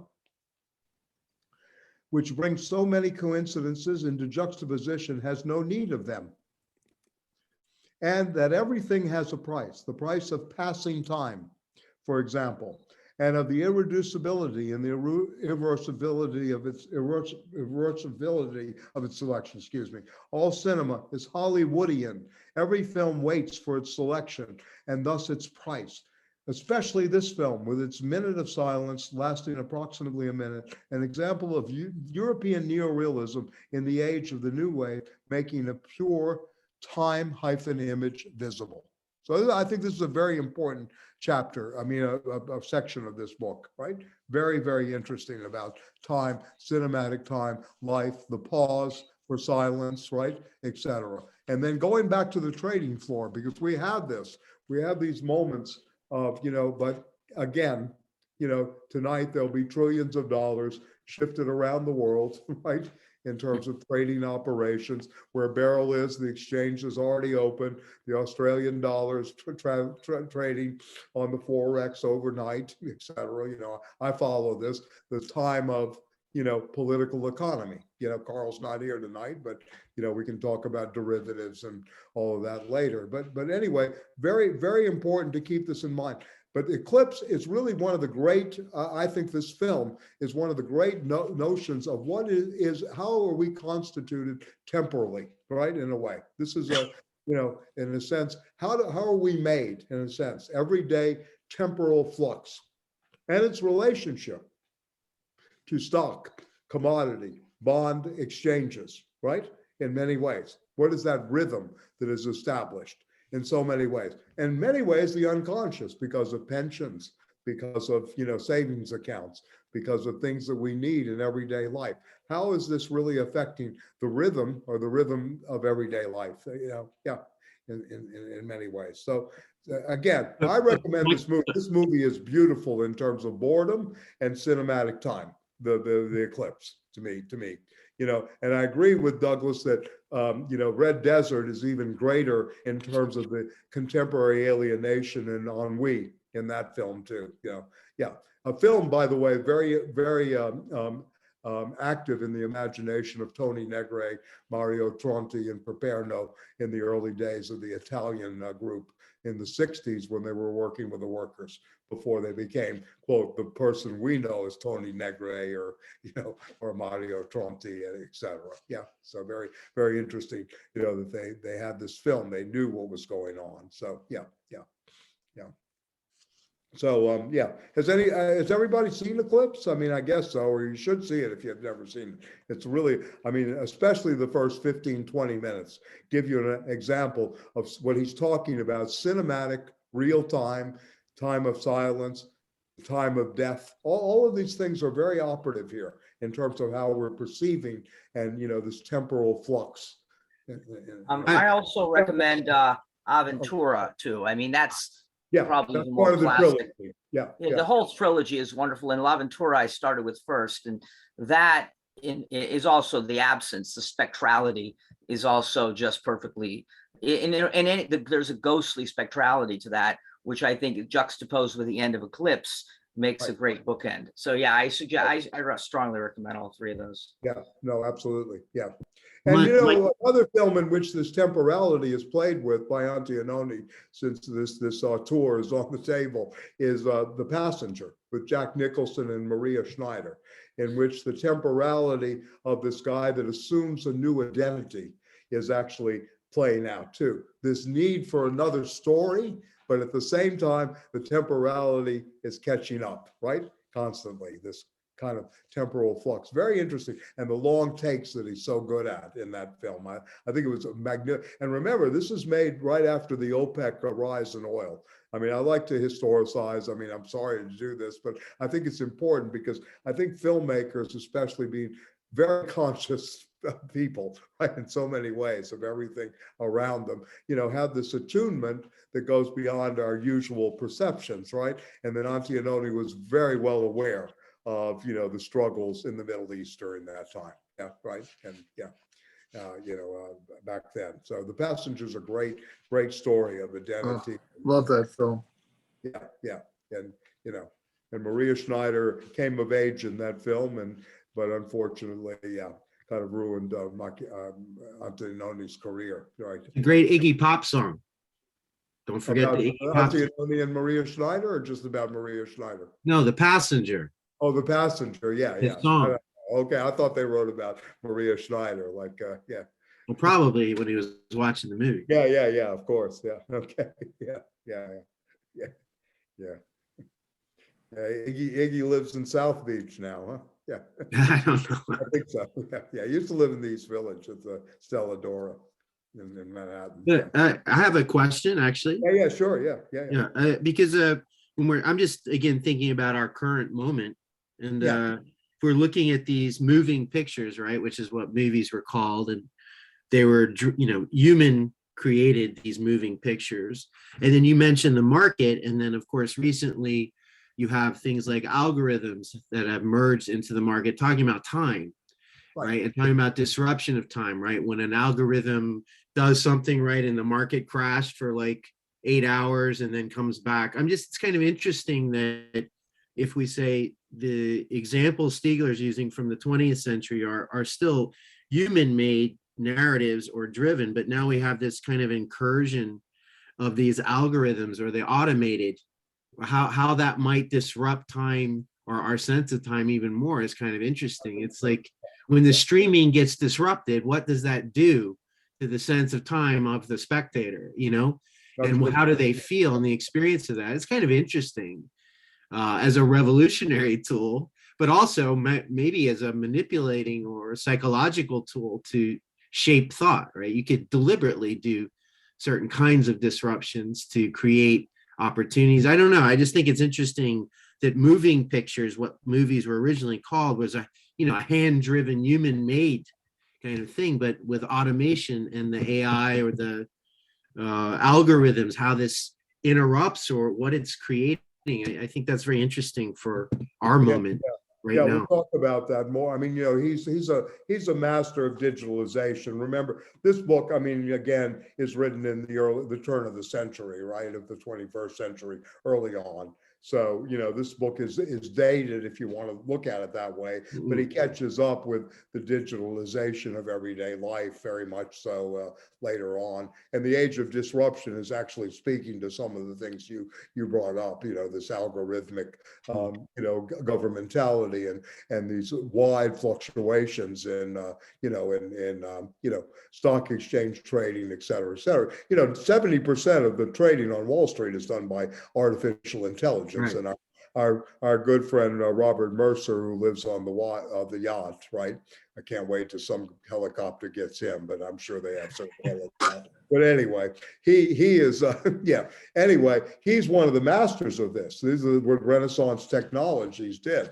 They are masters at creating these kind of disruptions in markets and profiting from them. Yeah, very much, where they're using systems of trading. So the individual who used to be able to read tapes and patterns and this kind of stuff in trading, very, very archaic, like dinosaurs in a way, in many ways in this game. So everything is already codified in the machine, that's giving you buy, sell, hold, hedge, instructions, right? It's like a command economy in a certain way. Right, but that might be the film itself, right? If the film, as was mentioned earlier, has become this constant cut, it's oppressive. It's a regime of the same, and you're only going to get that same regime because that's what the profit-making mechanism. And basically, it eliminates the need for even a 3-act film. It's just a constant cut, isn't it? Yeah. That's very true. Yeah. And also the attention economy is basically destroyed. Right. No one can really put full attention to the tasks that are before us, et cetera, right? Very difficult to do at this point. Yeah, no, very, very, very good to remember this about where we are today. I did a psychological experiment, Beryl. I watched this Australian series, Wanted. I don't know if you know of it. The streaming, do you know it? Yeah, you don't know? It's the Thelma and Louise of Australia. So I watched it upon instructions from a friend of mine, right? You've got to see this. It's very good. It's one of the better stream things. So I wanted to see how the addictogenic society is really working. So I would experiment with myself and say, why am I watching this? What am I getting out of this? I mean, it's a plot about a woman who is, framed up for the death of a cop killer, etc. She goes on the run. It's a class configuration. One woman, Chelsea's from the wealthy class. The other woman is, a working class person, right, who was working in I think a supermarket or, some, maybe Home Depot or whatever. I'm not sure. Anyway, so I noticed how they keep you hanging. They're always working on this new anticipatory thing, keeping you in suspense throughout. Right. And then they feed it quickly, right away, right? The script writers, the pattern, the image, etc. So now I understand how the binge, in a way works, right? This is the best, I got to have another taste of this because I'm really curious to see how they're going to get away from this or this is. So you're recommending it, Michael? I don't know. Yeah, maybe. Yeah, maybe. It's well out there, I got to say. I'll check it out. I did it. I did it quickly. I mean, I skipped through a lot of. I'm very good when I start saying, I'm wasting a lot of time here. Fast forward. Fast forward. Yeah. They're these TV series, they're a very different economic structure, in terms of the way they're made. The person in charge is really the showrunner, who's kind of a writer producer, and the directors are hired for a single show. They're often the most ignorant person on the set. They don't really know the regular patterns. So it's interesting, the idea of like the Godard, of the auteur. These days in Paris, auteur is almost an insult. You talk about, he's an auteur. It's kind of often derogatory, and both from the left and from a commercial standpoint. From a commercial standpoint, they want these kind of industrially created, these series take a lot of money. And so they're very carefully manufactured, and for better or for worse, it's just different. But the model of cinema of the auteur is kind of it's really been pushed to the margins, to very, very low budget. They're really not even. It's just completely pushed to the sides, and any of the mainstream now is occupied largely by these, not totally, but these TV series. At least it's a very different structure as to how they're made. They're very much a group kind of project, or I don't know, you want a corporate. Some of I watch them. I'm not criticizing them in a way but nevertheless, they're very different. If you go back to D. Debord in a film, a relation between people mediated images, or the relation between people mediated by images. They're a hell of a lot different relation between people than cinema. That's why we have media departments now. We don't have film departments. Yeah, it's a thing of the past, right? Yeah. Film theory is kind of going by the wayside. The Annette Michelsons of the world, and not around, the Donald Ritchies in a certain way. Very hard to find that kind of thinking at this point, and certainly of an earlier generation. I forgot his name. Annette Michelson's good friend, who was a classic scholar. But anyway, it's all right. I mean, I remember the guy that wrote Kino, was at NYU too. But anyway, all to say, yes, it's about media now. And, I think that in some ways, the Althuserian ideological state apparatuses that you can fold education, the third, now into being the fourth apparatus is really media. The Gestell is really the mediatic at this point. I think Kittler understands this. I think this is why, again, Stiegler ends the chapter on television. I think this is why people such as Kittler and Stiegler are read in media programs and not in philosophy, because philosophy is always late on the scene, as Hegel knew, right? After the owl of Minerva takes flight at dusk, right? Philosophy comes very late to do its reflections. Anyway, that this is something that speaks much more to those kind of departments and that kind of critical consciousness at this point. It might not produce the same kind of depth that a philosopher may have that Stiegler is doing with the levels of the presupposition and the asking of the rigorous questions. But at the same time, this is where it's entering the academy. This is where it's going on, right, in many ways. And I'm not saying that philosophy would be able to handle this either, in some ways. This takes a lot of work, in many ways. But doesn't streaming also television, right? He ends with television, this chapter. Yeah. Go ahead, Morgan. Yeah. No, I just meant, when you talked about your show there, streaming introduces a new element of time, which is you can stop and control and fast. You can go, it's beyond a VCR now. An entire show, all the Netflix, they're all loaded right at once. Right, it's 12, 13 episodes. You can just binge through it, experience it, skim through it. That's an interesting kind of exertion too. Yes.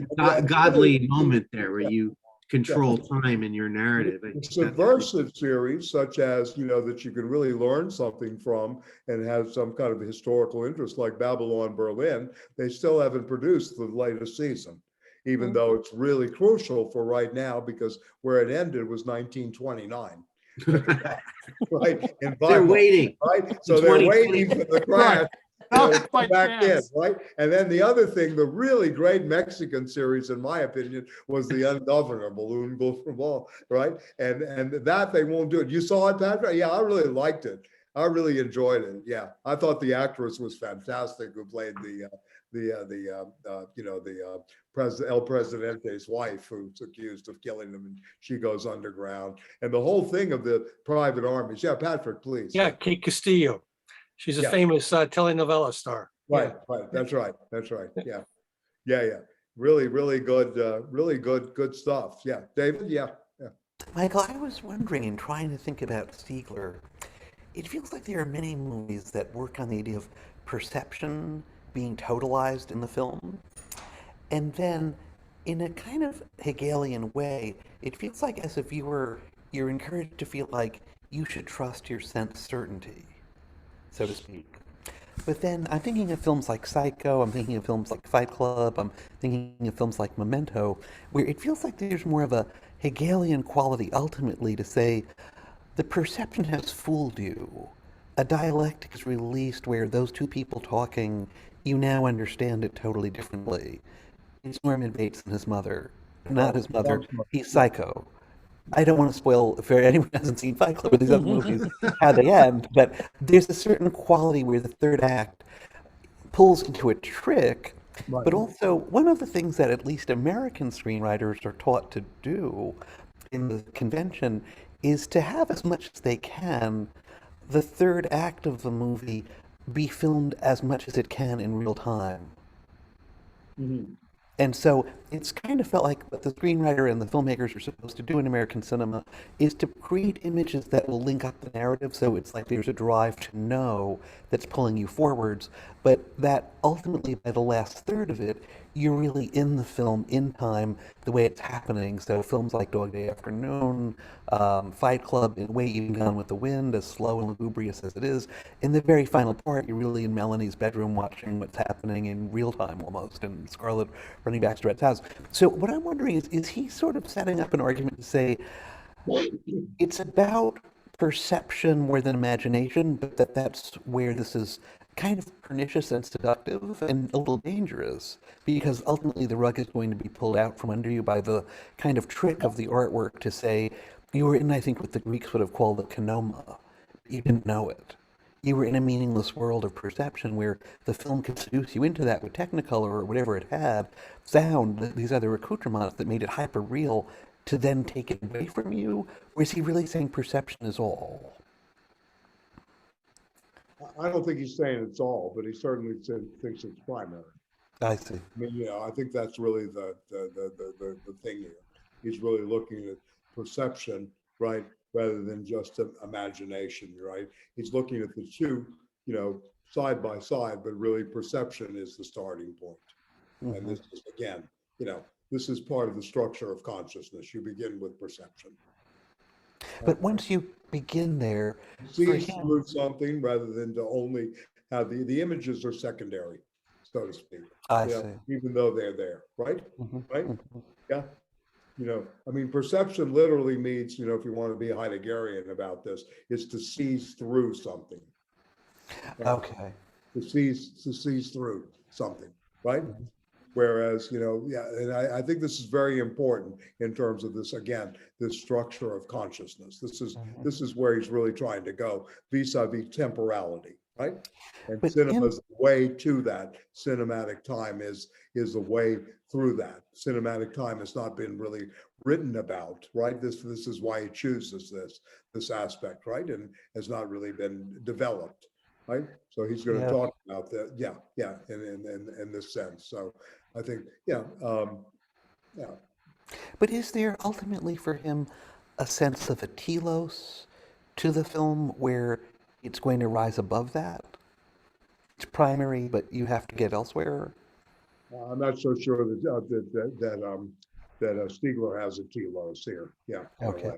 Yeah. I mean, I'm not sure, because he'll talk about, he'll go on to the who is the I, the who and the what later in this book. I mean, again, this is we're only reading 2 chapters, unfortunately, in terms of time for the sake of time.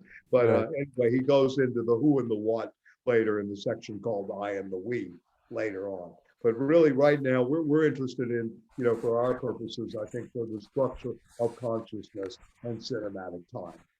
What is that relationship that is going on? And for him, the filmmakers that are really good at this are the Renes, the Antonioni's, et cetera. He has his obviously his reference points, et cetera here. Again, I mean, he's, maybe I can go to the last section, the television, where he kind of ends here. Because, that's kind of where we are. I think we're at the end of people going to the movies. I mean, I hope not. I'm glad Abel Ferrara showed up at Cinema Village and lended his presence to giving a week-long group of the Bad Lieutenant himself came into, into the city, and a few other people, have been out there really trying to revive the repertory theaters. And I know IFC, New York in particular, and my cousin in Socrates has helped put the Orpheum Theater, which was a mainstay there in the Woodstock, Socrates, Kingston era, back into shape, where they have 3 different rooms, right? And maybe this will become a kind of nostalgia, right? It's a healthy nostalgia in a sense, but I don't see it becoming what it used to be, right? What it used to be. Yeah, so, this is very hard. And, again, it's like education and online learning. There's so much more invested, in the streaming services, in this new culture that is going on. It's all too easy to stay at home. And as Morgan was saying, a different experience of temporality. You go to the movies, you have to sit there for 2 hours, and and you have the big screen. The images are pouring over you. In this context, right, in front of just the little screen, you can turn it off. You can take your camera off. You have all these options that are given you, again. Rational choice theory and et cetera. So anyway, I think this is again important to remember. But yeah, let's go to the television. Thank you, David. Good to see you, and we'll see you next week. Okay. So he goes on page 32. In the second half of the 20th century, cinematic time overflowed into television. So he's going to go on to this. He has a very long section on Henri Bergson. Again, maybe tonight's not, maybe we can go, because next week we'll talk about cinematic consciousness, and maybe Bergson is good in terms of matter and memory and his difference in terms of temporality. But anyway,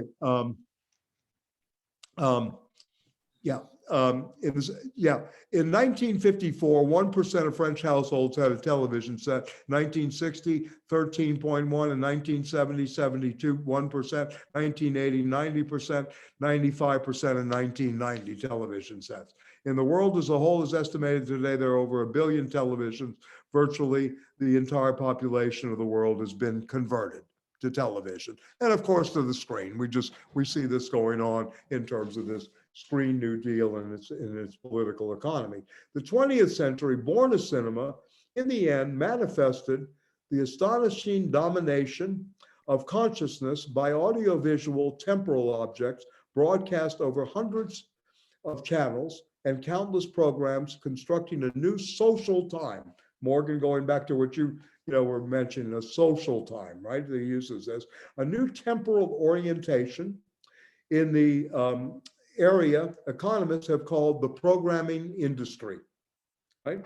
Okay, reminding of what of us in 1947, Horkheimer, Max and Teddy, if you want to make it Hollywood, Max and Teddy articulated what is called the culture industry, the culture industry, right?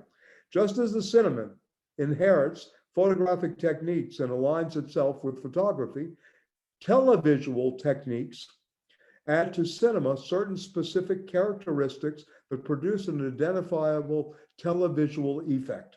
We have seen that the objectivity of the camera lens, that has been, in which the viewer of the photograph believes instantly, sorry, I have bad light, believes that what is in the photograph has been, because the viewer knows intuitively that the photons deposited onto photosensitive paper were reflected from a real body, that they were apparently reproduced through the optical chemical reconstitution of the associations and contrast of the photonic emissions from the photograph body as an analogic technique. So this is interesting, the photograph in terms of temporality, what it does, the has been in the photograph, right? In terms of temporality. And I think Benjamin would agree with this too, if we go back to the work of art in the age of technical. Cinema adds the dimension of time, retinal persistence, as the persistence that Richard was talking about earlier, and the succession of photograms, producing a temporal object composed of a pre, a during, and an after movement, all moving within the viewer's consciousness, which itself moves as its visual object, cinematic flux, moves. But the chief characteristic of temporal objects is that their flux coincides point by point with the stream of consciousness of which it is the object, which means that the consciousness of a temporal object adopts the object's time. This is interesting in terms of tertiary retention. Conscious time is that of the object in a process of adoption. He doesn't use adaptation, adoption.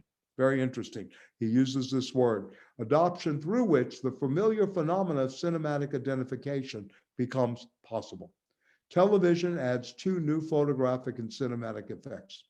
As a technique of telediffusion, television enables a mass public simultaneously to watch the same temporal object from any location. Further, it makes the construction of temporal mega objects the programming grid through which various audiovisual temporal objects are linked together to form a network, that is, the television network, how the network is formed. And as a technique for live transmission, it enables the public collectively and universally to live through any event at the moment it is occurring, and thus the diffusion of a live temporal object. The World Cup final held in France on July 12, 1998, broadcast live, is an exemplary case. It is the immediate reception of the event that makes it an event, not an event itself, but the immediate reception. These two televisual effects simultaneously transform the nature of the event itself and the most intimate life of the population. The programming industries have initiated a synchronization that suddenly contains all diachronics that have constitute culture and thus also consciousness. This is the process at the core of Horkheimer and Adorno's culture industries. And I think this is a very insightful moment, how they got to this notion of the culture industry and the apparatus, the gestalt of the culture industry, and how we get to that economic moment, right? And through this television, in a sense, right? Well, Yeah. the Japanese Olympics are a perfect example. There were no people in the stands. It's an entirely televised event. It's the perfect example. Perfect example, right? That's it. It was entirely corporate, entirely advertised, and entirely experienced visually through television, controlled by a network.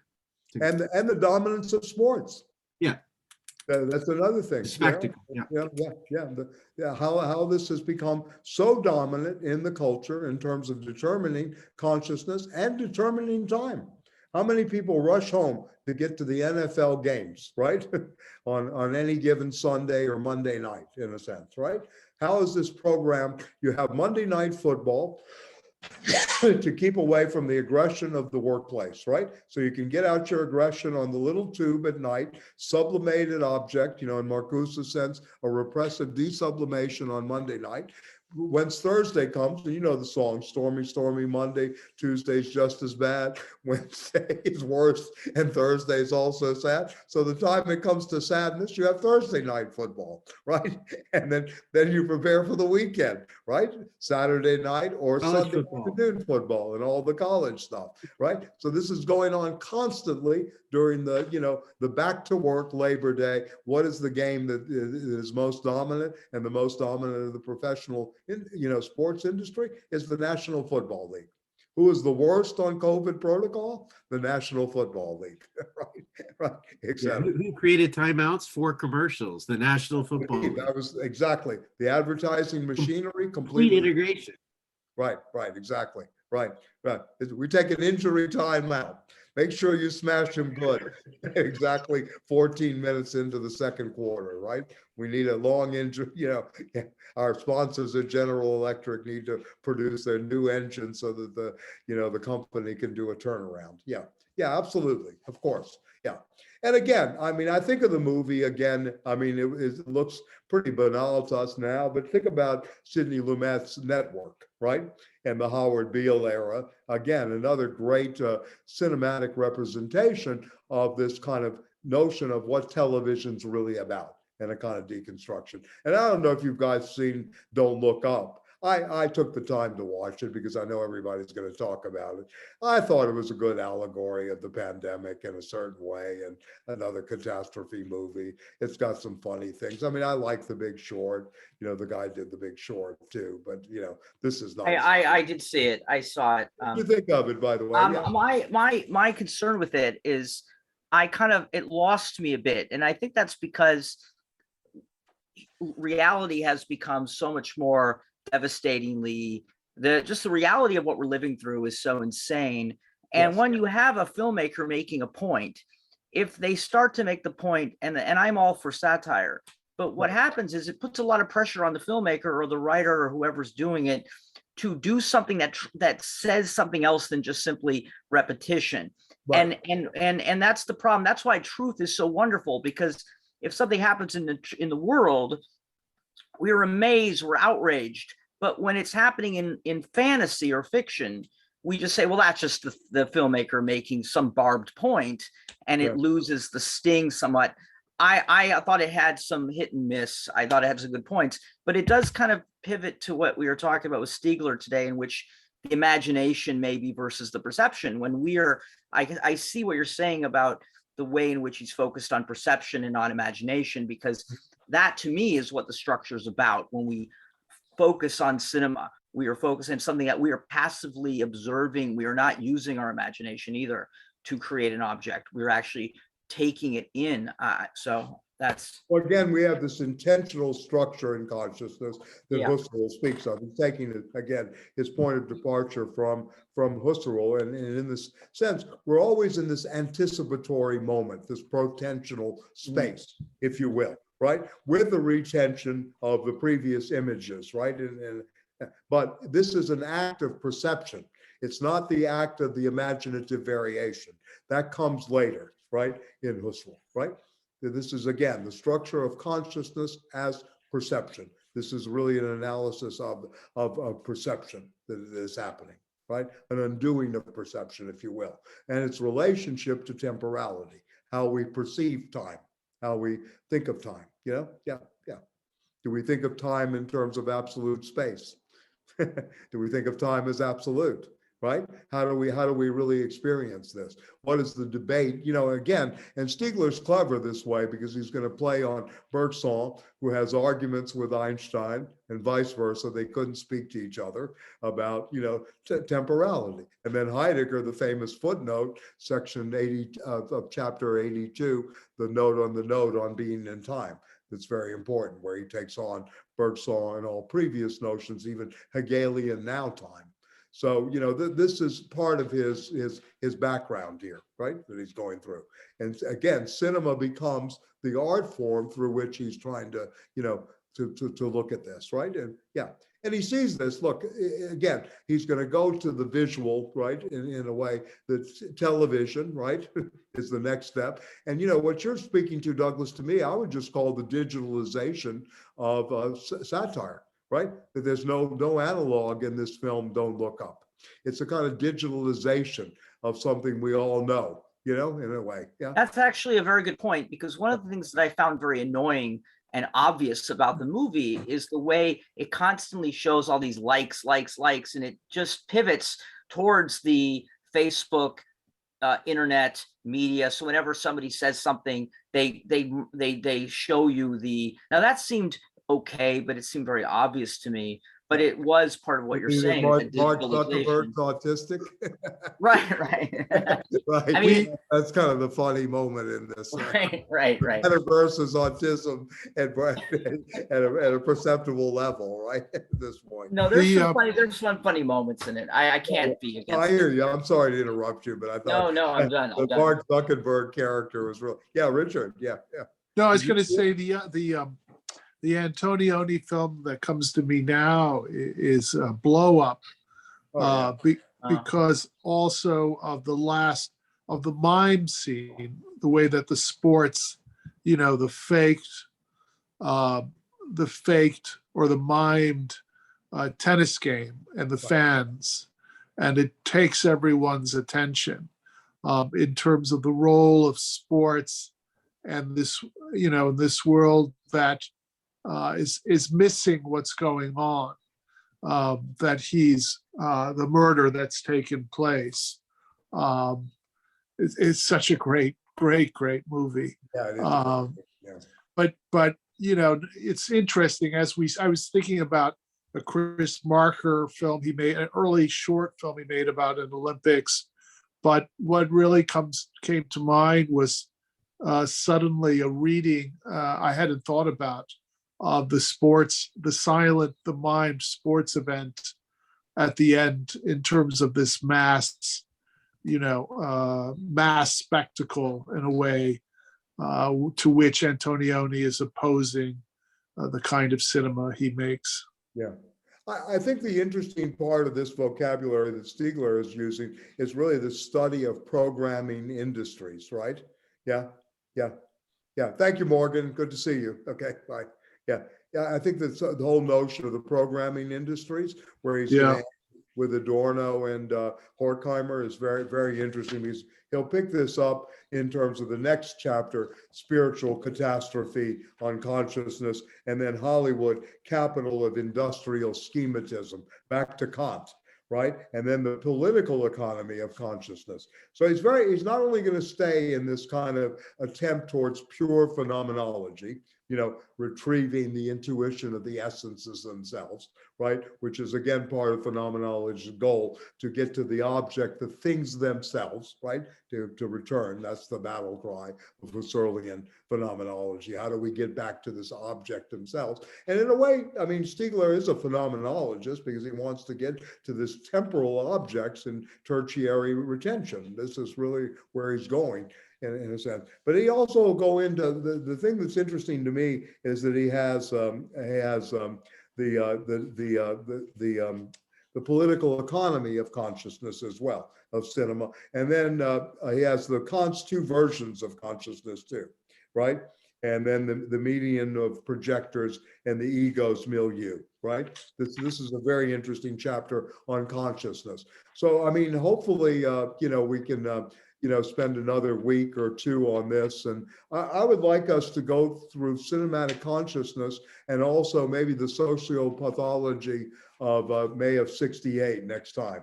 The sociopathology of 1968 is a very different way of looking at this. I don't know, it does presuppose somewhat of a reading, but we can talk about this, of Boltanski and Chippabello's work. But he has interesting things here about this great hailing of May of '68, right? As being the final moment. To me, May of '68 is three things at once. It starts, spontaneous freedom at the essence of us, right? It's a kind of actualization of that, if you will. It's also the Bretonian moment and the surrealist intention of all power to the imagination, not to perception, right? All power to the imagination and the making of new images, etc. And then, of course, thirdly, materially, it is really a revolt against, the alienating conditions of everyday life in France at that time, a necessary revolt, if you will, something that was very practically, as all of you know, at Vincennes, you had separate, living quarters for men and women. And that's what sort of ignited May of '68, the movement of March 22nd at Vincennes, of which Jean-Francois Lyotard helped write that text, by the way. Yeah. In March of 1968. So anyway, we can talk more about this, but the imagination and freedom and how that did. But he's really looking at this from a very different angle, I think, and it's very interesting how he brings in sociopathology. And this is part of his whole thing called disbelief and discredit, how we no longer trust, how we no longer really have belief systems. And this is another thing too, and Josh, you want to say anything about it? What really struck you, and maybe people can be alerted. Yeah. I mean, the reason I brought it up was because we read we read the Benjamin, and right. What I think it poses in sort of like in relationship to that text is the potential, or does art have the potential for kind of revolutionary agency? Right. And I think, that's what he takes up from Chippello and Boltanski, because he makes this distinction between social critique and artistic critique. And so, right. Just sort of, thinking about what we were reading in Benjamin and rereading that text seemed to have a lot to do with each other. I think that's why I brought it up. Yeah. Okay.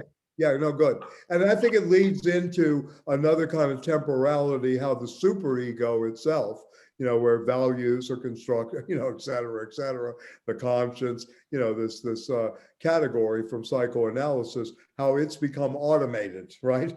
Automatized. I never get enough of the students, have a nice day. How polite everybody is these days, of course. I can't believe you gave me a B+ is the next sentence. But anyway, but it's very interesting how this has become very much automated, almost expected, right? You almost see the response and how this has been acculturated and this automation of the superego. So we'll go through this. This is a long argument, by the way, with Marcuse, the second section here, and a continuation of his ongoing, both engagement with the Frankfurt School and with, although he never really touches Benjamin so much that I know of, It's more Adorno and Horkheimer. It's very interesting in this, think of this now from the cinematic montage, the Kuleshov effect, what we discussed today, this milieu of cinematic production and reproduction, and this distinction between perception and imagination. And I'll go back to what Patrick brought up, primary, secondary, and tertiary again, in a way. But the main thing to take from this is the protentive, the protensional is always the anticipation, right? Do you fulfill that anticipation? What is it to fulfill that intentionality? What is being retained there in this movement, in this structure of consciousness, in our intentions towards the objects in the world? How does one become fulfilled? Yeah, Patrick. Yeah. Yeah. He's operating with Horkheimer and Adorno, and to a certain extent Marcuse, in creating this framework of a totally administered world. Yes. Which is a line from Adorno. Polite, yeah. Yeah. And where is the escape? How to find out is it the potential element that basically leads to in a different direction? Because I'm not seeing that yet. Yeah, I'm not so sure he's so prescriptive yet. Yeah.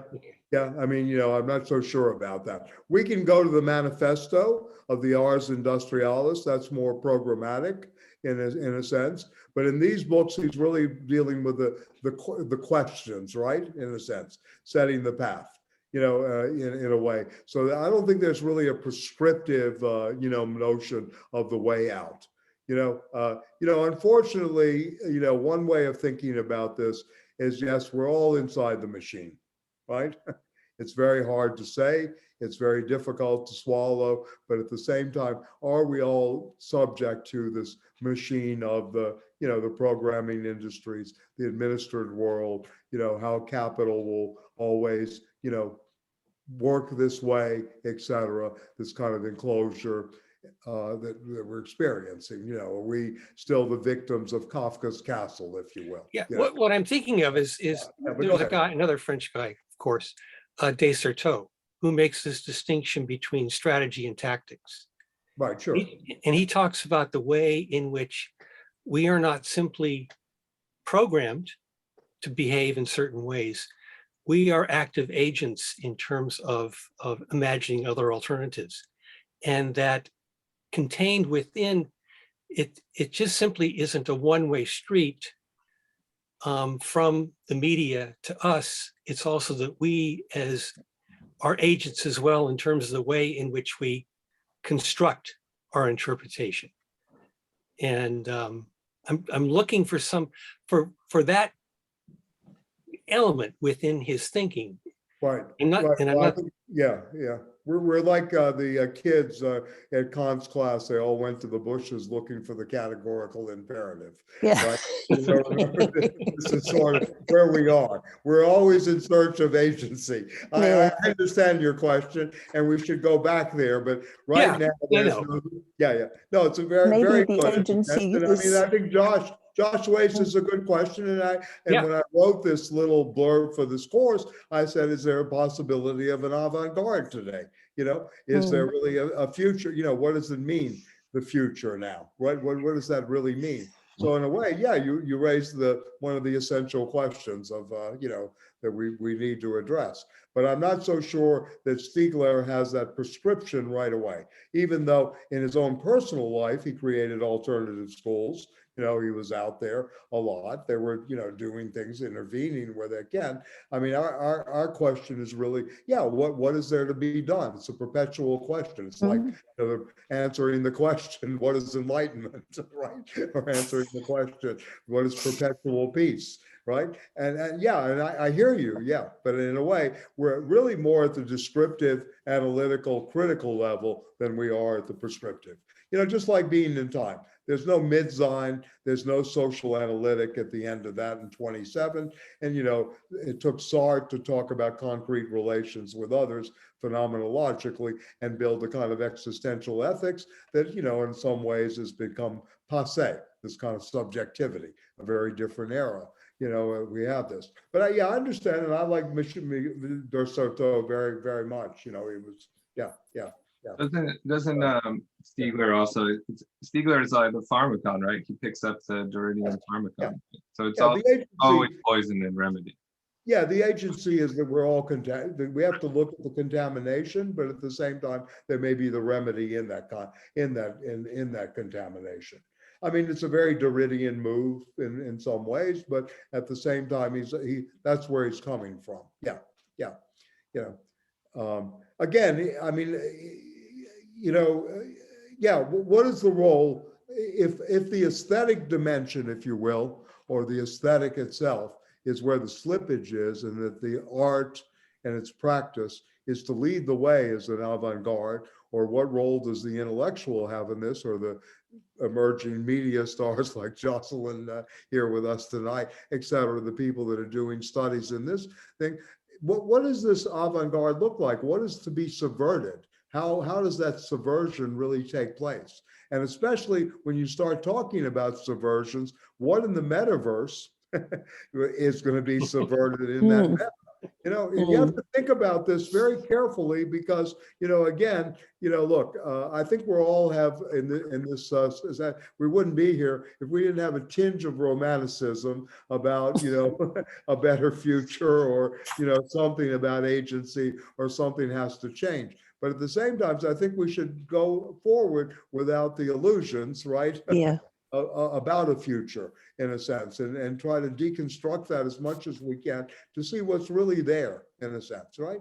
I mean, for example, I really like Richard's film on Lacan. I think it's a major contribution, in the sense that it's really showing something that can be done by an independent filmmaker, right? That allows a space to have a real discussion about probably one of the most powerful tools we've seen, Lacanian psychoanalysis, in the center, and its use, and how one would think about it, and how one would pay homage and use it.